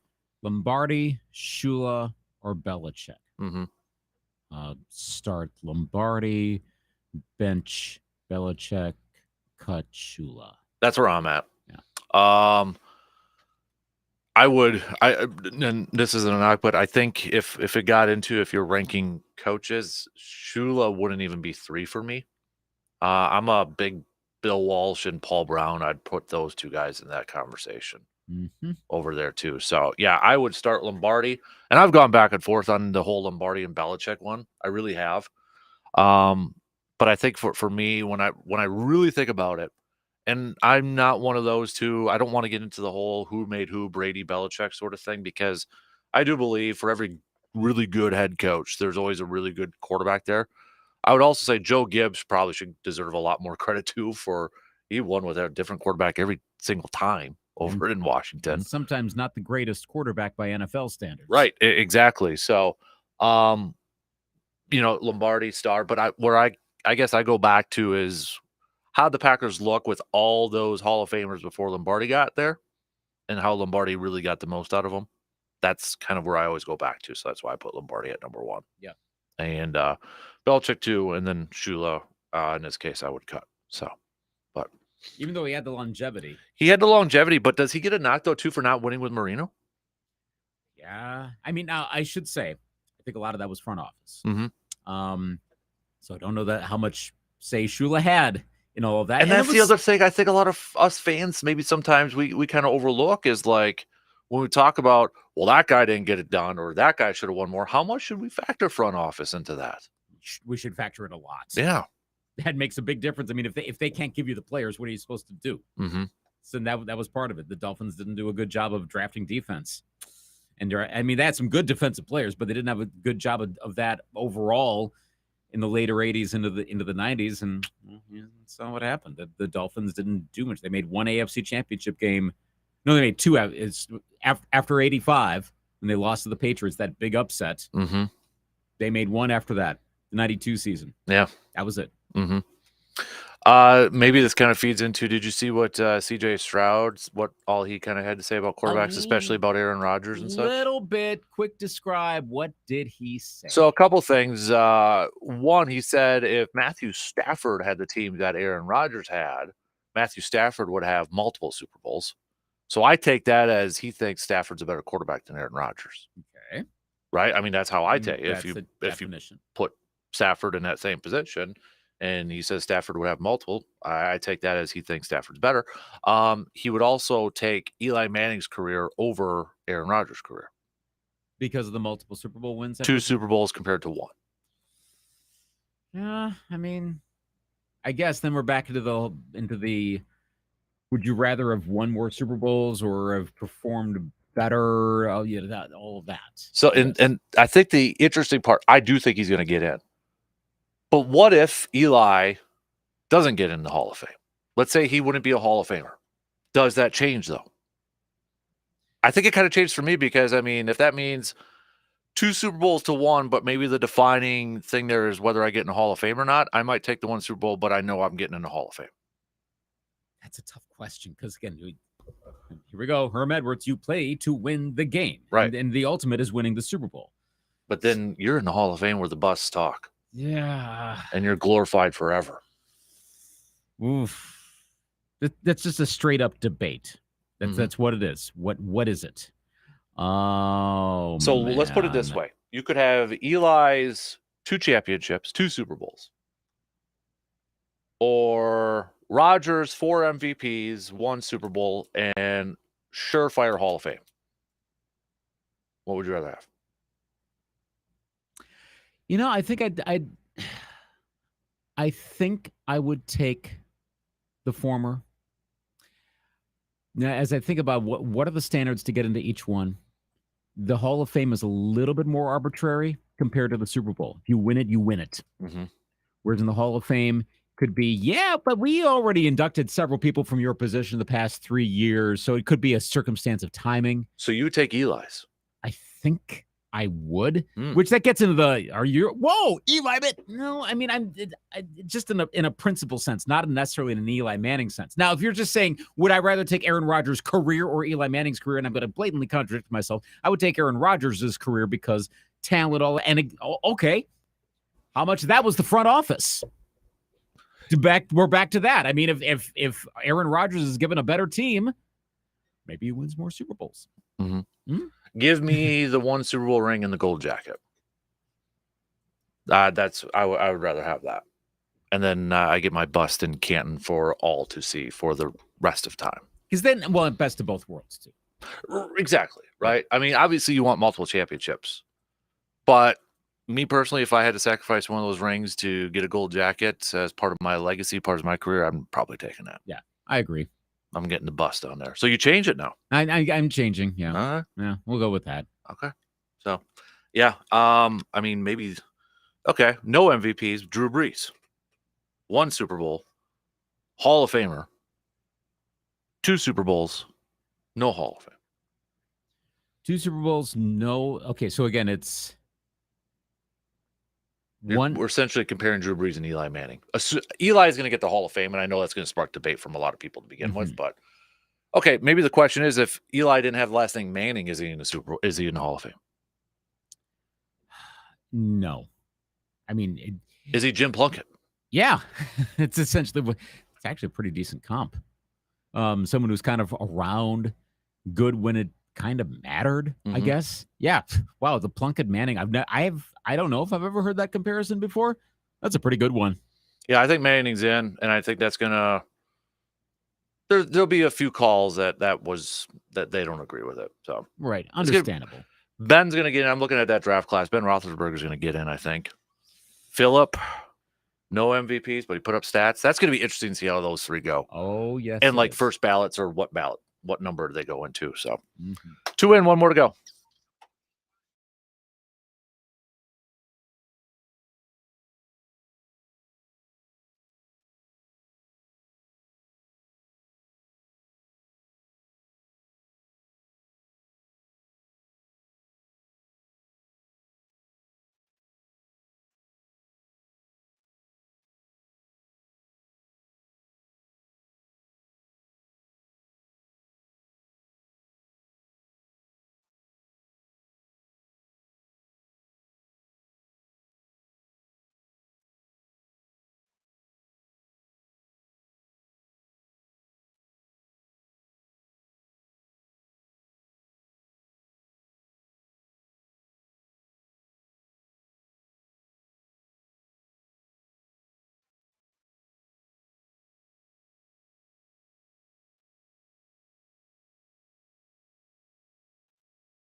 All right, here we go. Third and final hour on this Wednesday morning here.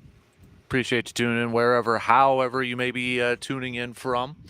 We'll get back to some more baseball talk here and just a little bit later on. Maybe throw in a little bit more football talk in there too. But we've got some business of sports coming up here in just a skosh. Picks and predicts at the back end of this hour too. Man, it's been a long time. I know that was a couple of people's grind my gears yesterday about the NBA Finals not starting until tomorrow. But that's thanks to pre-scheduled for that, right, Lucas? Yep. So we're still waiting. Yep. So had the maybe the T-Wolves should have done a better job of extending the series, and the Pacers shouldn't have been swept. Then we'd have that still going on there. But no, obviously benefited the Celtics because it sounds like Porzingis is going to play game 1. So that's going to be a fun series, I think. A lot of intrigue, or storylines, I should say.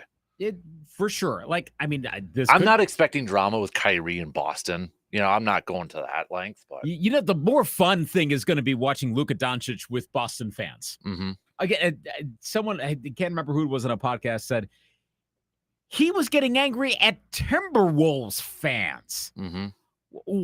What do you think is going to happen in Boston? Right.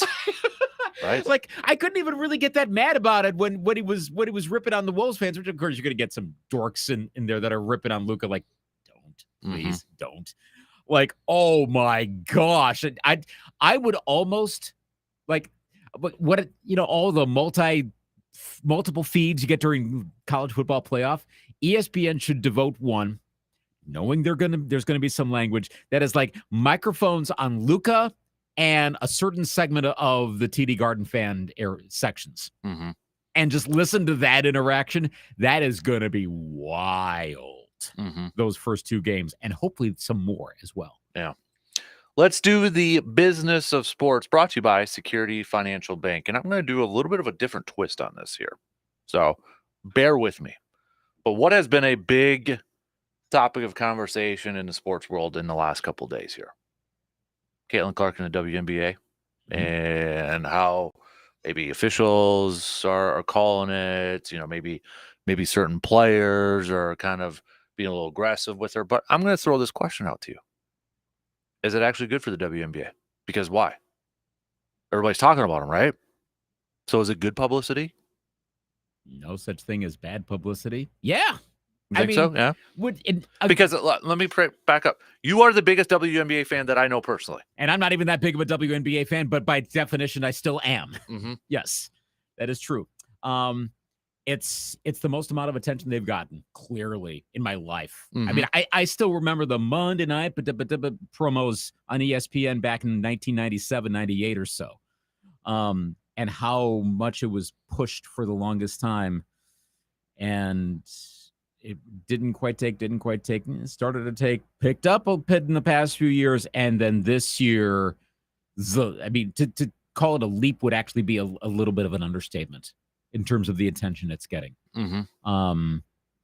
It's on SV Pod, it was him and Stanford Steve, Van Pelt and Stanford Steve were talking about this. They said, it's the NBA right now. And that is one of the best podcasts to listen to if you want to get, a really, not sober, but let's look at everything here and let's do the opposite of the hot take without getting analytical either. It's a really good, all right, let's just lay out what's really going on here.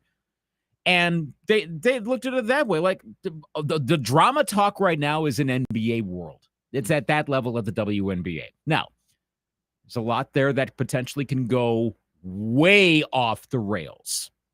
Certain topics involved with the WNBA that could, depending on how it all goes, could make this ugly.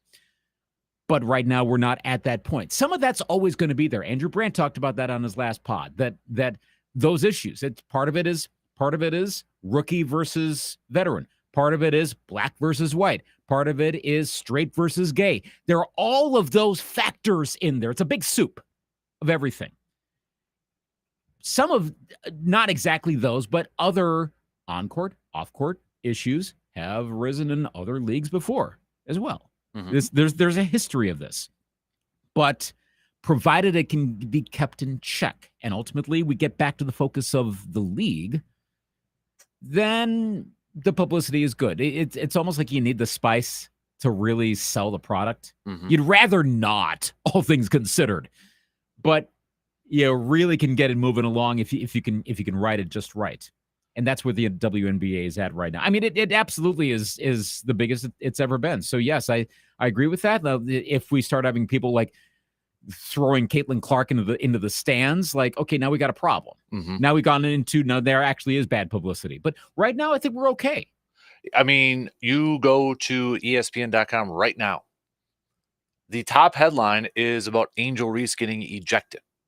That's the top headline.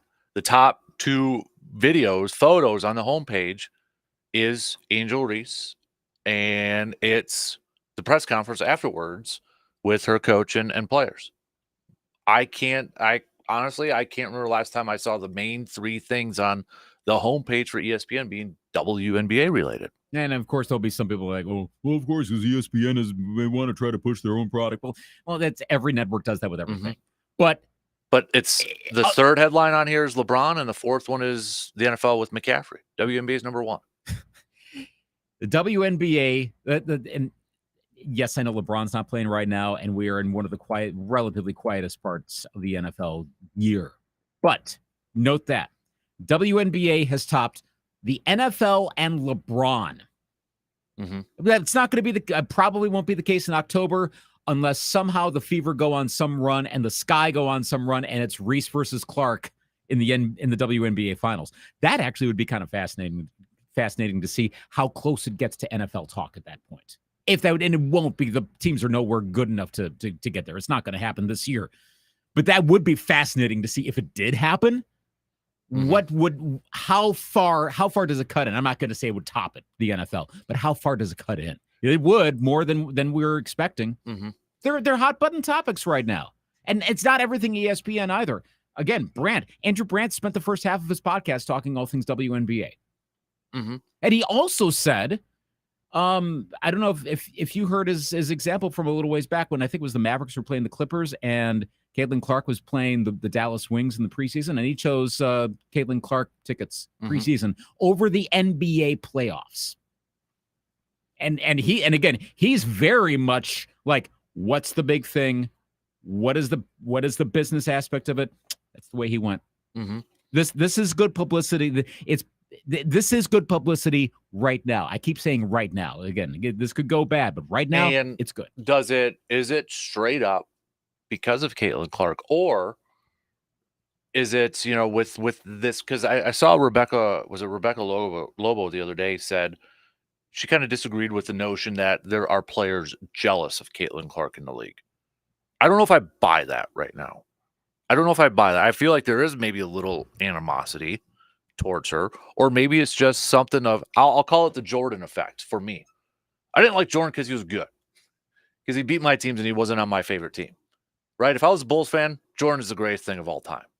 I think that was a lot for Brady too, maybe for a lot of people. A lot of people didn't like Brady, probably simply because he freaking won a lot and he was all over the place.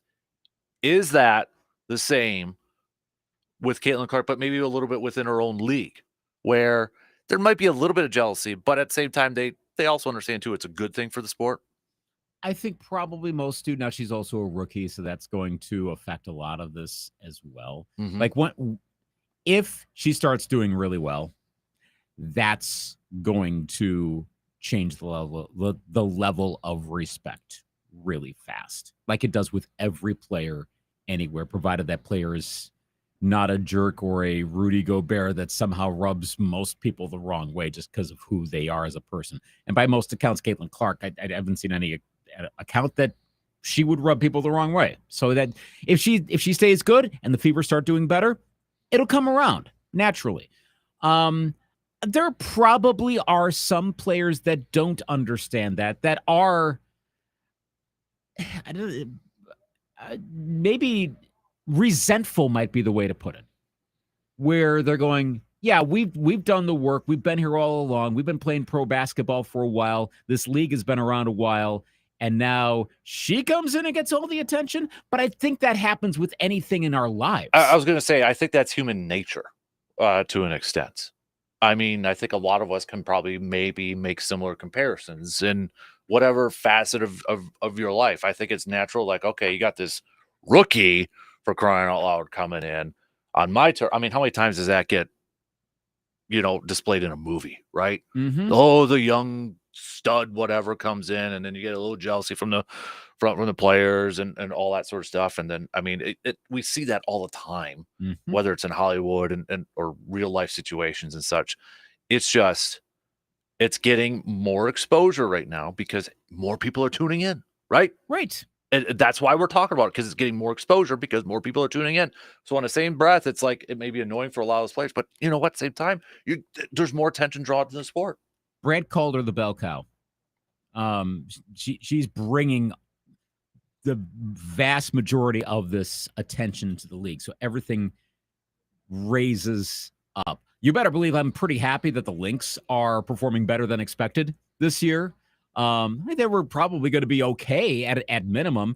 Well, they're one of the top teams in the league right now. Well, a lot more eyeballs are on my favorite team right now, and on their they got a player who's in line potentially to win the MVP, Nafisa Collier. I mean, that's great that more people are getting exposed to that right now. I'm not envious at all about that, but that's because I want that sport. I want that league. I mean, we also have to separate out the league and the sport. A league is one particular business entity. The sport is the concept of it. So professional women's basketball versus the WNBA. There could be another one. Remember when the WNBA started, there was a rival league. Remember the ABL? Yeah. Right around the time. And we weren't sure which one was going to be it. We figured it out within like a year. But I'd like to see the concept of women's professional basketball. And I say that mainly because I grew up rooting for teams that had really good women's or girls basketball. Memorial went to state my freshman year at Memorial. Luther's women's basketball team was one of their better teams when I was at college. Since I've been back to Eau Claire, Blue Gold women's basketball has been good. Well, they were good before I've been for a long time. Yeah, Lisa for Stone decades. and all that. And right, exactly. So I've wanted to see that translate up to the pro level, and it kind of sort of has over time. I want to see that reflected more. So I'll take it. This is a good means to do so. Now let's see everything else come around. There's so much other talent. It will all come around. There are plenty of other really good players in the league. We know this already. So we'll see plenty of that. Mm-hmm. Yeah. So we'll learn more about those that don't know the Aces, well, you should know about the Aces. You're going to learn all about all those players, and that's all good. Well, and I don't know if you probably saw it on Twitter/X. It was part of the interruption with Mike Wilbon and Tony yesterday. We're talking about this a little bit. Mm-hmm. It was I thought it was great. I thought it was great, and I can't remember who said it there, but mentioned league commissioner needs to step in and kind of like knock cool everybody off, cooler heads and all that. But at the same time, I'm thinking of it from a business side. Do you think the league commissioner really wants to step in? It's like, all right, knock this all off, because it's good business right now, isn't it? It's good business too, unless it crosses that line, like you said. Right. At this point, it's okay. You can probably handle one incident of one thing that's not germane to the game, shall you say?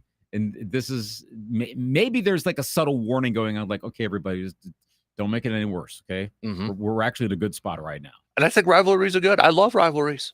If we get a rivalry between, that continued rivalry between Reese and Caitlin Clark, isn't that good for the sport too? Yes. I'm going back to SV Pod because I would. You know what, folks. Carve out like 20 minutes, cue to the second half of the latest edition and listen to their discussion on that. I'll say this part from this. Remember when, was it Reese or Clark said, I don't dislike that, with the other person. Yeah. Scott Van Pelt said, notice what they didn't say. They didn't say that they like him. They said, I don't dislike. But not in a hot take-ish sense. He pointed that out to say, these folks are competitors. You don't have to like them. You don't have to be close buds. You don't have to, when the game It's is one over. of those where you don't have to like them, but just respect them. Yes, because we've seen that so much in sports. Mhm. I think there's this idea now. I mean, for crying out loud, Jordan was, I mean, everybody, Jordan, Kobe for that stuff.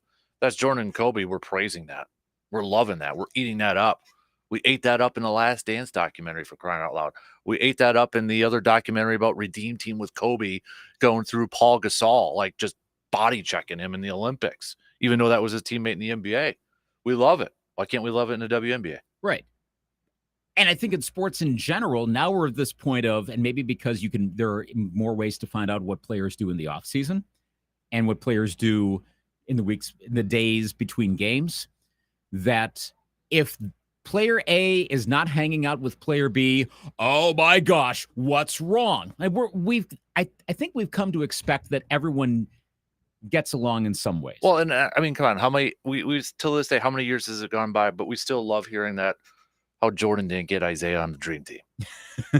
I mean, we eat that up. Can We you love it, so. imagine all of the hot takes if the current sports climate is in the spring of 1992? Mhm. Oh my gosh. Oh, I'm glad it wasn't, and quite honestly, I wish we could take the 1992 media climate and stick it into today. It'd be a much better spot. But no, not everyone has to be like, okay, they can get along, but they don't have to be friends. They don't have to hang with each other. They don't always have to be texting or Snapchatting each other, whatever it is that you do. You don't have to be going to their yacht or hanging out in Cabo or whatever, using a lot of the NBA terms, like you're in Cabo or you're in the playoffs. It doesn't have to be that way. You can have a respect, like you said, respect, but not necessarily like. And that's okay in sports because it is a competition after all. If you're close buds and you're rivals, fine. If you don't like it, if you kind of don't like each other, fine. Just don't let it get to the point where you're punching each other out. That's not fine. But anything up to that is okay. And in this case, Caitlin Clark, Angel Reese probably tolerate each other. And that's okay. That's fine. There's nothing wrong with that. All right.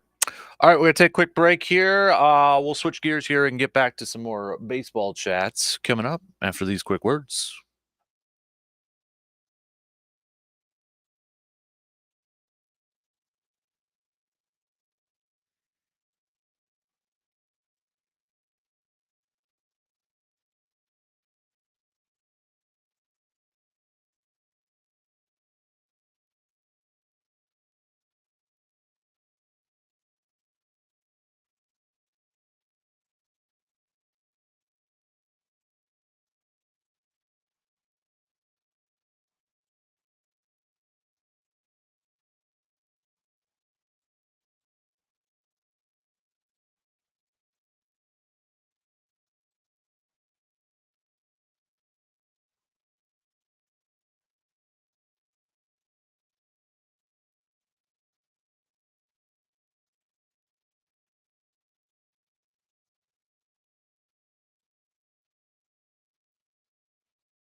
Brewers in action later this afternoon, 3:05, first pitch, trying to avoid a sweep at the hands of the Philadelphia Phillies.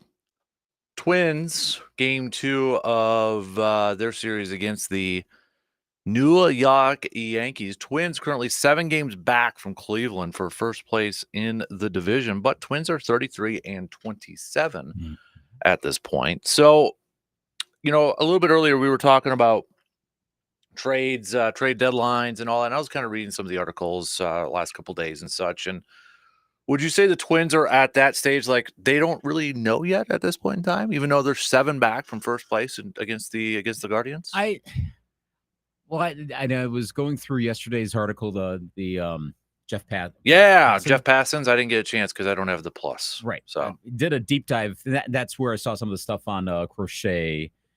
In fact, I'll see if I can bring that up here because that's a pretty good guide. So yes, I'm blatantly giving all y'all ESPN Plus access. Side note, I'm totally going off on a bit of a tangent here, but it's related to that.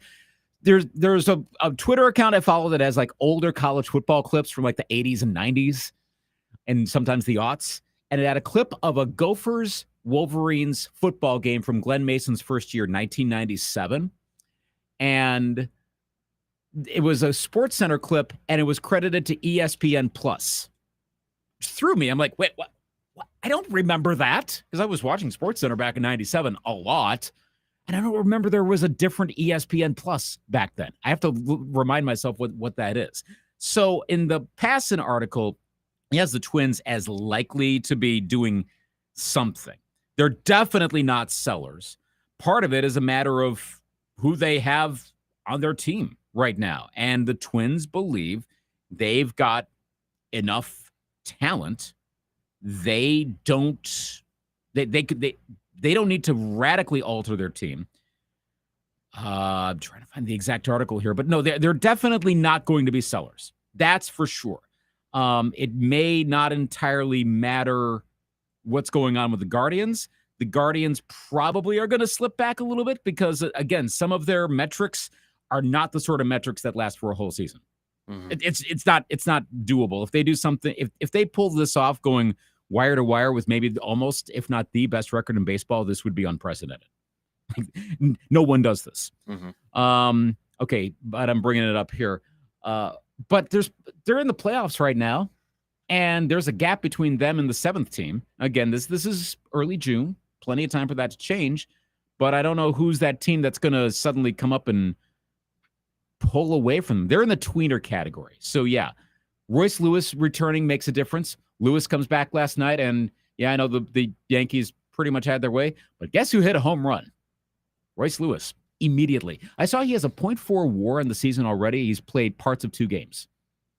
It's already up at a .4 WAR. That would translate, I saw the stat on Twitter, that would translate to like a 32 WAR over a season, like ridiculously good. So maybe Max Kepler could be moved because you could get more instead of losing him to free agency. Mm-hmm. So they might make a move. The Brewers will make a move. And Passon's got the Brewers up a category. Like what's the category? Let's see. So it was the categories from bottom to top were unloaders, the usual suspects there, including the Mets, by the way, and the Nationals. Hinge teams, Diamondbacks and Astros are in that category. Tweeners, then likely adders. That's where the Guardians, Brewers, Padres, Rangers, and Royals are located. And then the definite adders, the usual suspects at the top, plus the Mariners. And in the case of the Mariners, that's because they're doing well enough for now. But if their real talent doesn't get going, they got to do something and take advantage of what they got. So, yeah, the Brewers are going to add for sure. All right. So going back to something I had asked earlier in the week, you kind of mentioned it. When do we stop saying it's early in baseball? Ooh, good point. I mean, we're about what, 35%, I believe, into the season now. We're past the Memorial Day benchmark. What point do you? It's like when you stop saying Happy New Year. When do we stop saying it's early in baseball yet? Yeah, when is it not a new year anymore? Mm-hmm. That's a Seinfeld episode, by the way, people. Yeah. So right, yeah. I think we got to stop saying it's done. It's still new, or it's still early. Excuse me. stop saying it's early. Well, the thing is, it can go both ways. You could go in entirely different directions. You could say you might as well make some moves, and if you got a problem with your team clearly in May, make a move then. It's not too early. You got to make the move. And if someone's willing to give something to you and you can get ahead of other teams and you're not going to be paying a premium, you do that. Conversely, you could go on a hot run in the playoffs, Diamondbacks. And so even the end of September would be early by that definition, because we literally saw that last year. So who knows? Make the move that is best for your team when you need to make the move. I think it's just it's naturally it's not early anymore. We're just in the season. It's just I think we don't need to say it. Well, it's early yet, but no, it's in the season. We're good now. It's a benchmark. Yeah, you can parse it out in terms of like, is a team on a winning streak or are they legitimately good? Because like at the beginning of the year in mid-April. I mean, are the White Sox saying it's still early? I would hope not. But like the Tigers, it was the Tigers, Royals, and Guardians were the three hot teams in the Central. Well, as time has gone on, it looked like the Tigers had their hot moment early. They're not a bad team, but well, they're more of the rebuilding team that most people figured they were going to be.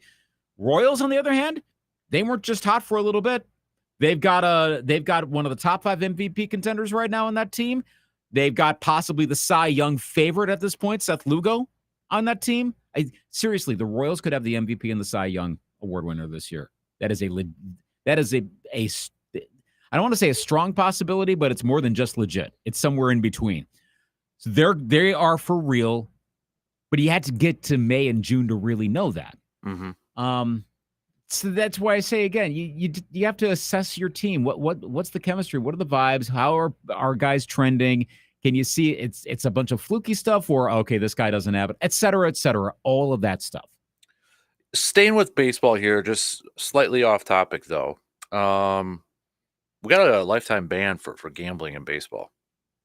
Was that yesterday, a couple days ago, over there. And I loved a pass in. So is it Marcano got the lifetime ban? What did Passes say? If anything, these guys really suck at betting because he lost a lot of money.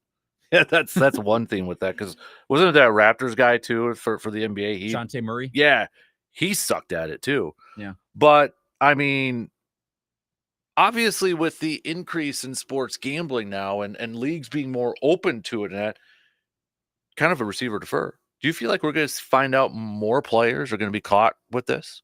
I mean, you got the Ohtani agent, friend, advisor, whoever the hell he was now. Now it seems like he wasn't even close to Ohtani. I mean, depending on what day you're listening to some of the reports out there. But I almost feel like, are we going to see more players now all of a sudden get caught? Because I think it's confusing to a lot. I'm confused on what certain players can and can't do, right? I mean, with leagues opening up and now you go to stadiums and they got their own betting places there. I think it's confusing for some players. And inadvertently, I think we're going to see more players get in trouble for that. I would find it like, okay, this is ironic. I'm not going to place a bet on this being the last one. Right. That would be stupid. There's more out there. The Murray thing, especially the reasoning for that, is the one that makes you really wonder. That he supposedly lost so much that he had to start placing bets on himself. Or he had to start affecting games. Yes, and that's the thing, yeah. right? Then it leaks into competition, and affecting the integrity of competition. We've got athletes, by definition, are competitive. So there are going to be athletes. I mean, there are innumerable stories of athletes that then once they get access to money, they make some pretty poor decisions. Recording studios, anybody?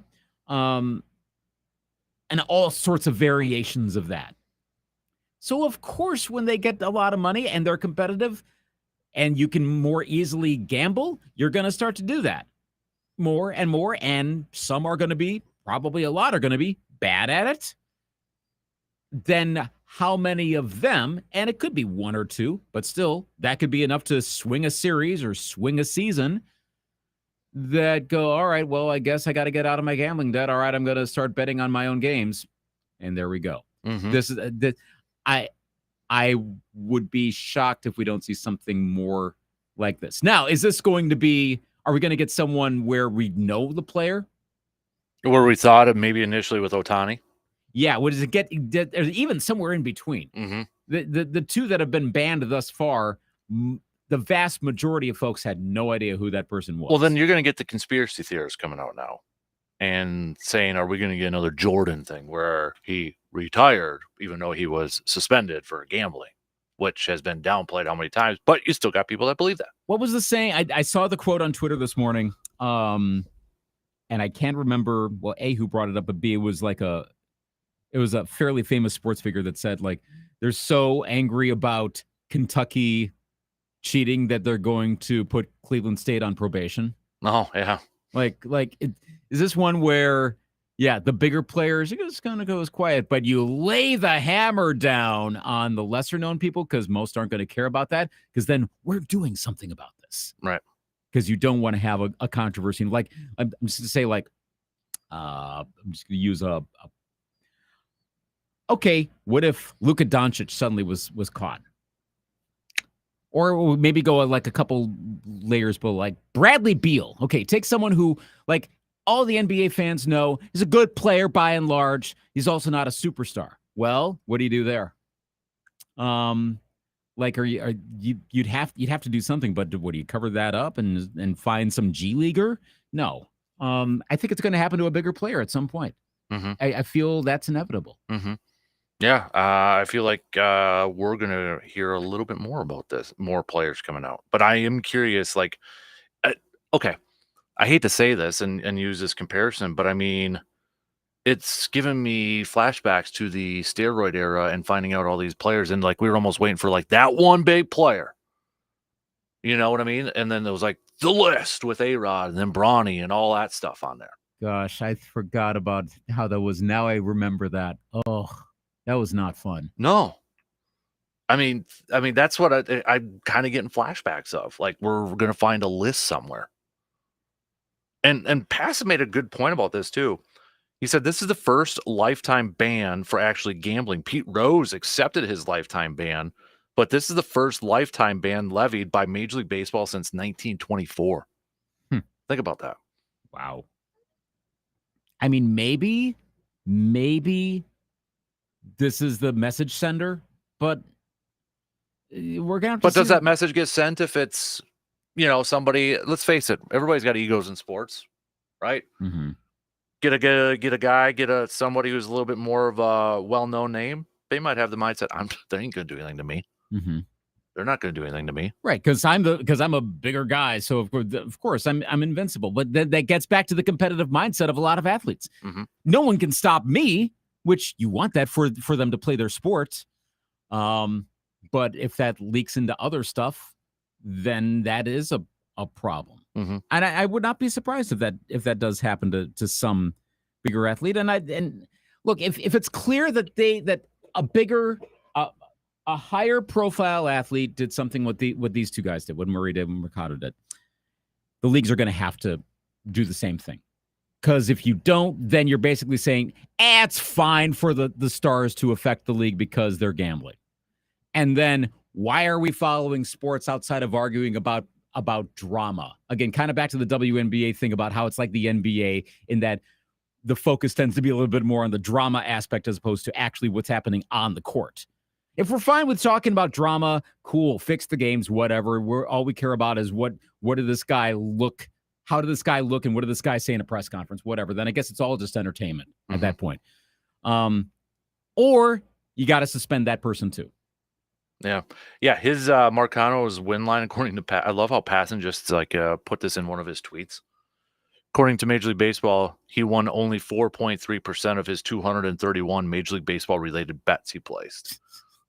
Gosh, it was like a passing little shot. Like, yeah, that guy sucked at betting too. He was awful. Which also led to some of his actual game statistics not being that much better. So, but yeah.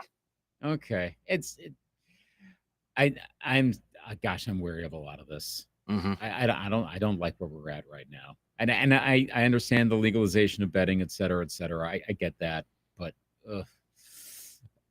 I'm like, how would you react if we found out Willie Adamas was betting against on games and in some cases betting against the Brewers?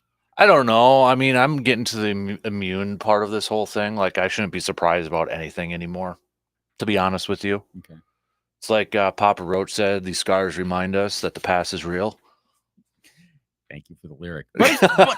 But it's also true too. That's the thing. Like you do well, and then not to get all nihilistic here, but does that lead to what I was saying before, that all we care about is the drama and who did this person like on Instagram, and yeah, if they fix the games, whatever, cool. What do they say afterwards?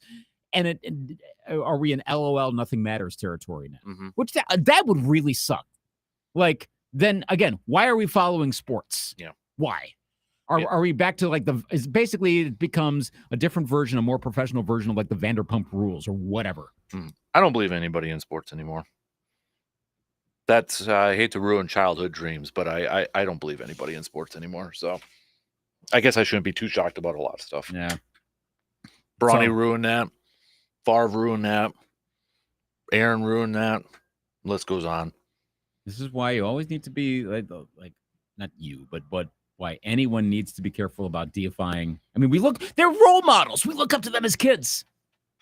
And then you get a little older and you're like, okay, I want to buy their jersey. You know, it's part of the reason why, like, I started to hold off. Like, I was all ready to start buying jerseys when I got to be an adult. Like, oh, I'm going to get a Puckett jersey and a Garnett jersey. Oh, and then around that same time, I'm getting in my 20s. I'm like, hold off. You sure you want to do that? Do you know the person enough? Are you confident in that? And for a lot of players, not everyone, but a lot of them, you're going to be disappointed in some way, shape, or form. Do you want to fork over $300 to wear their name on the back of a shirt? That's one example of that. Now you can get the name swapped out with a nameplate. So that's true. Yep. So put your own name. I got one in the man cave. Yeah, you're good for that. Yeah. So, all right. Final break, and we're going to do some picks and predicts brought to you by the Elbow Room coming up after these quick words.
Time for some picks and predicts brought to you by the Elbow Room, located right next to the Banbury Place in Eau Claire. Don't forget Wednesday nights, trivia nights over at the Elbow Room, too. Grab yourself a cool, crisp man cave light, which sounds really good right now in this this studio. Just saying. So, It's but getting a little better, I think. in yours, okay, I you're think, lucky. and by so. that's like a degree, but it looks like they're on the fix right now. All right, hopefully. So hopefully by tomorrow morning it'll be somewhat close to normal and over in your room. Let's do some. Well, we got baseball because really that's. Well, actually, we'll throw a couple WNBA games. I was in gonna here say too. that's the hot thing Yeah, right now. we did pick WNBA games yesterday. So Okay. I'll bring up the schedule. Okay, let's do first up some WNBA games on the schedule here. Just two though for today. Vegas versus Dallas. Vegas. I'm going on with this the one. Aces They're too, 8.5 point favorites, but yeah, they should win that one. Lynx at the Sparks. Lynx, pretty big favorites on the road. Sparks still rebuilding. I'm going Lynx. My Minnesota Lynx. Mm-hmm. I'll go with the Lynx too. Yeah. So. Nafisa Collier, by the way, 21.4 points per game, 11.2 rebounds per game. She's averaging a double-double right now on the season. Baseball-wise, Atlanta at Boston. Let's see. Who's the matchup in this game? That's Schwellenbach and Pavetta. The new guy. Yeah. Schwellenbach just got called up. I'm going to go both Sox in this one. I know Pavetta doesn't have the best numbers, but I'm going to trust him a little bit over the rookie. I'm going to go Boston, too. How about the Cardinals at Houston?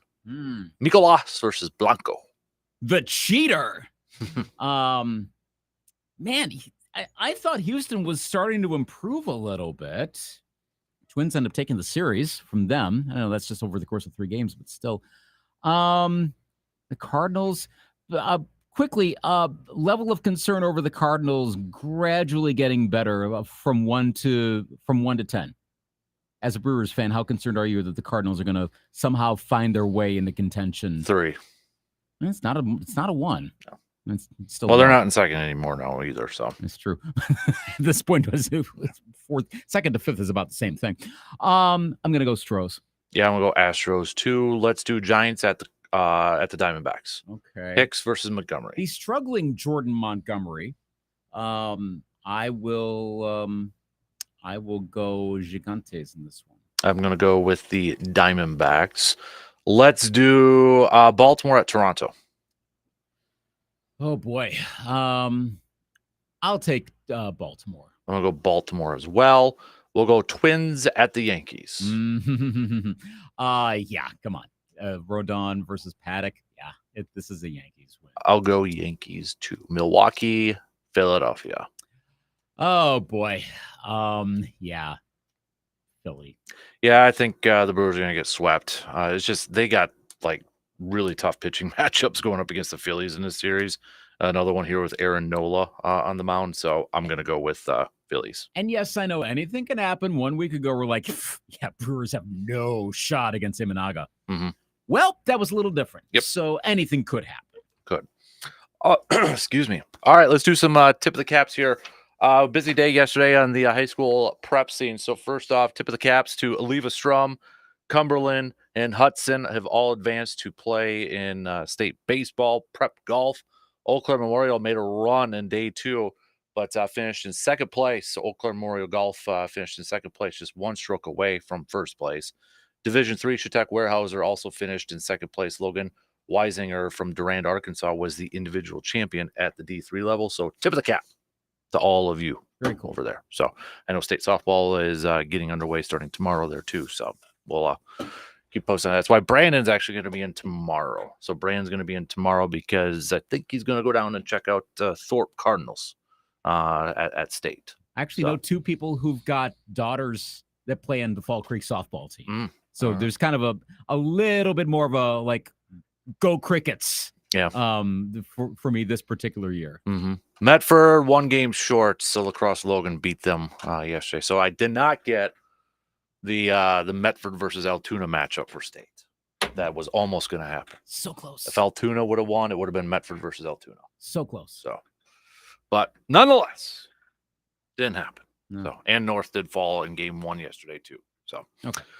All right, what do we got? Just a few more minutes left here. So, is it you got OTAs going on, right, for your Vikings? I think. Yeah, I think so. Packers' last one is tomorrow, but honestly, they probably do that whole "hey, let's go paintballing" sort of thing. So, team yeah. activities. Yeah. Um, The last one for the media was yesterday. So last I Sunday. think I've seen like it's the usual quotes of like, "Wow, this guy's performing really well." Like it's to the point where that if anyone says anything even kind of not super praiseworthy about a player, like that's a big thing. Like when the Patriots, wasn't the OTAs, this is a ways back, but when Gerard Mayo said about Drake May, like, yeah, he's going to need a little bit of work. Like, oh, because everyone is going to say the best thing right now. No one's going to say, wow, JJ McCarthy, wow, he can't throw a pass. Of course, it's all going to be great stuff right now. Yeah. And there's no insider account that's contradicting it. So, okay, that's fine. Yep. The Express are back in action also tonight, too. I want to note that after an off day yesterday, the Express are at home against Rochester. Then they're visiting Rochester tomorrow, but then they'll be home for 4 straight games. Then a quick trip over to Wausau on Tuesday, then back next Wednesday, a week from today, against the Wausau Woodchucks. So cool story with that one. When I was in Little League for the Whittlesey Lions, did I say Whittle League? Little League for the Whittlesey Lions. Yeah, there you go. Yeah. Wow. Our team got introduced with the Woodchucks for one game. That was my first Northwoods League game. Hudson's Little League team is getting introduced next Wednesday at the Express game against the Woodchucks. Nice. Nice little parallel with that, huh? Yeah. I gotta find that. I think I still have that program guide from that game. And I remember players signing it. I should see if there's any players that ended up having, pro careers on there. That's cool. Hey, by the way, speaking of history and such, I got the preview tour yesterday. The Chippewa Valley Trolley is now doing a local sports legends tour. George House, our former coworker here, area DJ, he's the driver. It starts on the 14th. If anyone is interested, I'd encourage you to take the tour. And anyone listening, take the tour. Very comprehensive. It takes about 70 minutes, couple stops, covers all of the proverbial bases of sports around the area. There are some things I didn't know, like basic stuff I didn't know. But yeah, I would, if you've never taken the trolley tour, and especially if you're a sports fan, after what I saw yesterday in the preview of it, starting the 14th will be the local sports legends tour. All right. Noted Cardinals fan Tim said cards are cooked. So okay, well, done. There we go. DUN done. Done. So okay. All right, coming up. Well, we only got about a minute left. So tomorrow, no outdoor tidbits. So if you got any questions for our good buddy Mr. Jake Bulks, he's on vacation. So hold on to those for the following week. But as I mentioned a little bit earlier, Brandon's going to be in tomorrow instead of Friday. So we'll do a local sports roundup before he heads down for state softball. Obviously, we'll be talking about baseball matchups and, of course, state softball and all that fun stuff there, too. And he was back from state track and field this past weekend, too. So we'll catch up with Brandon on that. Plus, hopefully, maybe the Brewers will pick up a win and avoid being swept by the Phillies. But Brewers also have the off day tomorrow before taking on the Tigers of Detroit for a weekend series. And then they're back home against the Toronto Blue Jays in the Fighting Dalton Varshows coming over there to Milwaukee. So DP and the Danettes, they're up next. Have yourself a fantastic rest of your day. Maybe we'll be back tomorrow, depending on the studio temps.